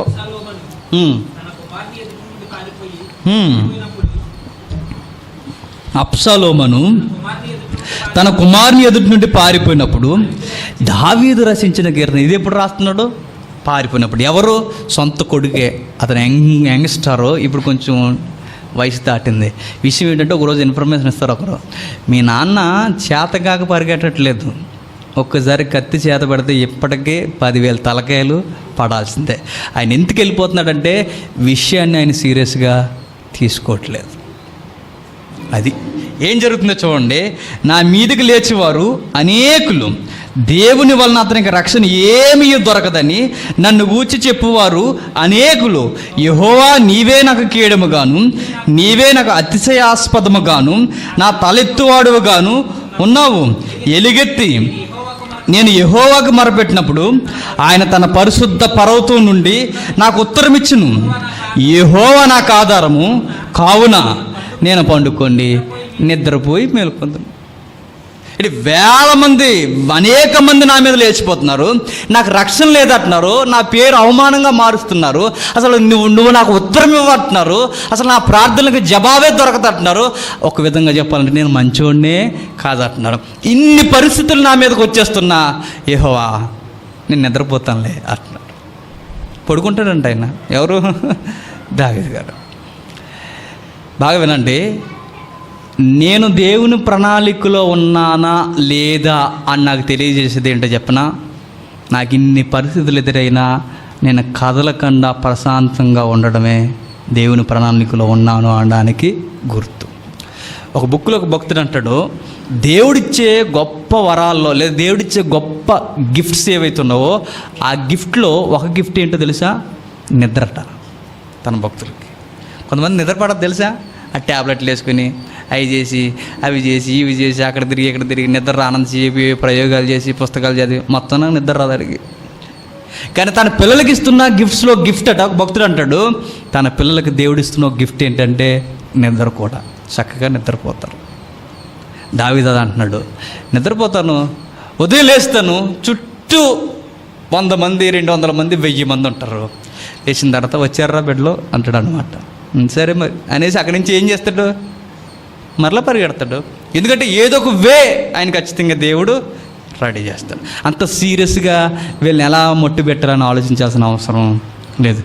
ఎంతకాలం పరిగెట్టాడంటే తన విరోధులు అలిసిపోయేంత కాలం దావీదు పరిగెట్టాడు. ఇంకొక విషయం ఏంటంటే తన మనసు బాధ ఏంటంటే నేను తప్పు చేశాను కనుక ఇది నాకు అనుభవించాల్సిందే అన్న బాధ కూడా ఆయనకి ఉంది. ఎంత బాగా ఆలోచిస్తున్నాడో చూడండి. ఇంకా 6వ వచనం, 10,000 మంది దండెత్తి నా మీదకు వచ్చి మోహరించినను నేను భయపడను. యెహోవా లెమ్ము, నా దేవా నన్ను రక్షింపుము. నా శత్రువులందరినీ దవడ ఎముక మీద కొట్టేవాడు నీవే, దుష్టులు పళ్ళు ఎరగొట్టువాడు నీవే, రక్షణ యెహోవాదే, నీ ప్రజల మీదకి నీ ఆశీర్వాదం వచ్చును గాక. ఇటు వాళ్ళ దవడ పగలగొట్టేది నువ్వే, వాళ్ళ పళ్ళు రాలగొట్టేది నువ్వే. నేనేమీ చేయను. నేనేం చేస్తానంటే నువ్వు ఇచ్చిన టైంలో చక్కగా నిద్రపోతాను, రెస్ట్ తీసుకుంటాను అన్నట్టు. చూసారా, ఈ వింత అయిన ఆన్సర్ అన్నట్లేదు దావీదు గారిది. వింతకుంది ఆయన ఆన్సర్లో. మనమైతే మన నిద్రమో ఆడి నిద్రనేమో, ఎవరిని ఆపోజిట్ ఎవడైతే ఉన్నాడో ఆడి నిద్రోడు మనల్ని నిద్ర ఉన్నవాడు. కానీ భక్తులట చక్కగా ప్రశాంతంగా దేవునికి అప్పగించి నా మీదకి ఏదైతే కుట్రలు పంటున్నారో రక్షణ నీదేనయ్యా, రక్షణ యెహోవాదే కనుక ఆయనే చూసుకుంటాడు. ఆయన ఉంటే పాలిస్తాను, నన్ను ఉంచితే పాలిస్తాను, నన్ను ఉంచకపోతే ఆయన దగ్గరికి వెళ్ళిపోతాను. అందుకే దావీదు ఎప్పుడు ఒక మాట అంటుంటాడు. దావీదు గారు ఏమంటాడంటే, ఈ సింహాసనం మీద కూర్చున్నా, ఈ రాజకోటలో కూర్చున్నా, నేను ఎక్కడ కూర్చున్నా వన్ డే నీ సన్నిధిలో ఉంటే అది నాకు 1000 దినాలతో సమానం. నాకు ఎక్కడ ఉండాలనిపించదు, ఎప్పుడు నీ సన్నిధిలోనే ఉండాలనిపిస్తుంది. ఎంత బాగుందో చూడండి దావీదు గారి యొక్క. అందుకే ఆయన ఏమంటున్నాడో చూడండి, 4వ కీర్తన చివరి మాట, యెహోవా నెమ్మదితో పడుకొని నిద్రపోవదును, నేను ఒంటరిగా నుండినను, నీవే నన్ను సురక్షితముగా నివసింప చేయుదు. నేను ఒంటరిగా ఉన్నాను, నేనేం అడలిపోను, భయపడను, ఏమి ఉండి, ఎందుకంటే నాకు నువ్వు తోడున్నావు, నీ మీద నేను ఆనుకుంటున్నాను, నీ సన్నిధి కాంతి నాతో ఉంటే చాలయ్యా. అందుకే నేను అడిగే చివరి ప్రశ్నలు ఏంటంటే, ఒక విశ్వాసిగా దేవునితో నేను ఉన్నాను అనడానికి మనం ఎలా స్టడీ చేసుకోవాలి తెలుసా? కొంచెం ఇది మనసు పెట్టండి. దేవునితో నేనున్నాను లేదా దేవుని ప్రణాళికల్లో నేనున్నాను అనడానికి ఎలా తెలుస్తుందన్నా అంటే దావీదు మెథడే మనం ఉపయోగిస్తాం. ఒకప్పుడు నేనేంటి, నా స్థితి ఏంటి, ఎలా ఉండేవాడిని, నా మాటలు నా చూపులు ఇవన్నీ ఎలా ఉండేవి, ఈరోజు నేను ఇక్కడికి ఎలా వచ్చాను, ఇవన్నీ ఒకసారి అలా ధ్యానిస్తే దేవుడు నన్ను పిలుస్తున్నాడని అర్థమవుతాట. ఒక విశ్వాసిగా ఎలా స్టడీ చేసుకోవాలంటే, నిజమే ఒకప్పుడు నేను ఎలా ఉండేవాడిని, ఆ సీన్లన్నీ జ్ఞాపకం చేసుకోండి, గతాన్ని జ్ఞాపకం చేసుకోండి, ఈరోజు నేను ఇక్కడ ఉన్నానంటే ఖచ్చితంగా ఆయన ప్రణాళికలో నేను ఉన్నానని దావీదు అంచనా వేసుకున్నాడు. అదే విశ్వాసి కూడా అంచనా వేసుకోవాలి. నేను కొన్ని పాయింట్లు అడిగి ముగిస్తాను. దేవుడు మిమ్మల్ని ఏర్పరచుకున్నాడో లేదో ఒక్కసారి నిదానముగా మీ జీవితాన్ని ఆలోచించుకొని అప్పుడు అర్థం చేసుకునే అర్హత కలిగిన ఆలోచన నీకు ఉందా లేదా ఒక పాయింట్లో మనం తేల్చుకోవాలట. నెక్స్ట్ పాయింట్ ఏంటంటే, ఆయన ఏర్పరచుకున్నాడు నీకు అర్థమైనప్పుడట, ఆయన ఏర్పరచుకున్నాడని నాకు అర్థమైంది అన్నప్పుడు నాకు గుర్తు ఏంటంటే, నా గుండెల్లో ధైర్యం వస్తుందట. మీకు అర్థమైందా? ఆయన ఏర్పాట్లో నేను ఉన్నాను అని గతాన్ని చూసుకుంటే నీకు అర్థమైపోద్ది ఆయన ఏర్పాట్లో నేను ఉన్నానని. ఆయన ఏర్పాట్లో నేను ఉన్నానని ఎప్పుడైతే నీకు అర్థమైందో, నీకు అర్థమైందని ఎలా తెలుస్తుంది అంటే నీ గుండెల్లో ఏమొస్తుంది? ధైర్యం వస్తుంది. నెక్స్ట్ పాయింట్, దేవుడు కావాలా, దేవుడిచ్చి మేలులు కావాలా అంటే ఒక విశ్వాసిగా ఆ పాయింట్ నన్ను చెక్ చేస్తుంది. దేవుడే కావాలని ఆ తృష్ణ నీకుంటే నువ్వు దేవుని ఏర్పాట్లో ఉన్నావు అని. నెక్స్ట్ పాయింట్, ఆస్తులు నీకు లేకపోయినా దేవుని బట్టి నువ్వు ధైర్యంగా ఉండగలవా అంటే దావీదు అన్నాడు, నాకు ఏమి లేకపోయినా ఆయన సన్నిధి కాంతుంటే నాకు చాలు. ఇప్పుడు మనం ప్రశ్నించుకుందాం, ఎస్ నాకు ఏమి ఇవ్వకపోయినా పర్లేదు, నన్ను ఏ స్థితిగతుల్లో డెవలప్ చేయకపోయినా పర్లేదు, ఆయన కాంతి నాకు ఉంటే చాలు అని నువ్వు అనుకోగలిగితే, లేదా అనుకోవడం కాదు, ఆ ధైర్యం ఆ మనసు నీకుంటే నువ్వు దేవుని ఏర్పాట్లో ఉన్న మనుష్యుడవే అంటుంది 3వ పాయింట్. ఇక 4 చివరగా, నిజంగా శ్రమల్లో మన హృదయంలో ఆనందం ఉన్నప్పుడు మనం ఎక్కడున్నట్టు? దేవుని ఏర్పాట్లో ఉన్నట్టు. ఎంత బాగుందో చూడండి. నిజముగా నేను దేవుని ఏర్పాట్లో ఉన్నాను ఎప్పుడు అన్నదంటే, నిజంగా నా మనసు కృంగిపోదట, నేను ఎలా ఉంటాను? ఆనందంగా ఉంటానంట. ఇంకొక విషయం ఏంటంటే, చివరి పాయింట్, ఎప్పటి వరకు చెప్పింది మీకు అర్థం కాకపోతే, మీకు రుచించకపోతే మీకు ఒకటి అర్థం అవ్వాలి, నేను దేవుని ఏర్పాట్లో లేను అని. నీకు ఇంకా ఇన్ని రమ్యమైన మాటలు, సుందరమైన మాటలు, ఇంత కొవ్వు పెట్టిన మెదడు లాంటి మాటలు దావీదు గారు అన్నమాట, అలాంటి చక్కటి మాటలు ఇంత టైం నువ్వు విన్నా నీకు ఏయో ఇంకా గుర్తొచ్చి ఇంకా వదలడేంటి అని నువ్వు అనుకుంటే నువ్వు దేవుని ఏర్పాట్లో లేవన్నమాట. ఇంకా చెబితే నీ కీర్తనలన్నీ బాగున్నాయి, నా వ్యక్తిగత జీవితానికి నాకు సరిపోతున్నాయి అన్న తృష్ణ నీలో లెగిస్తే నువ్వు దేవుని ఏర్పాటుకు దగ్గరగా బహుశా ఉన్నావు, నడుస్తున్నావు.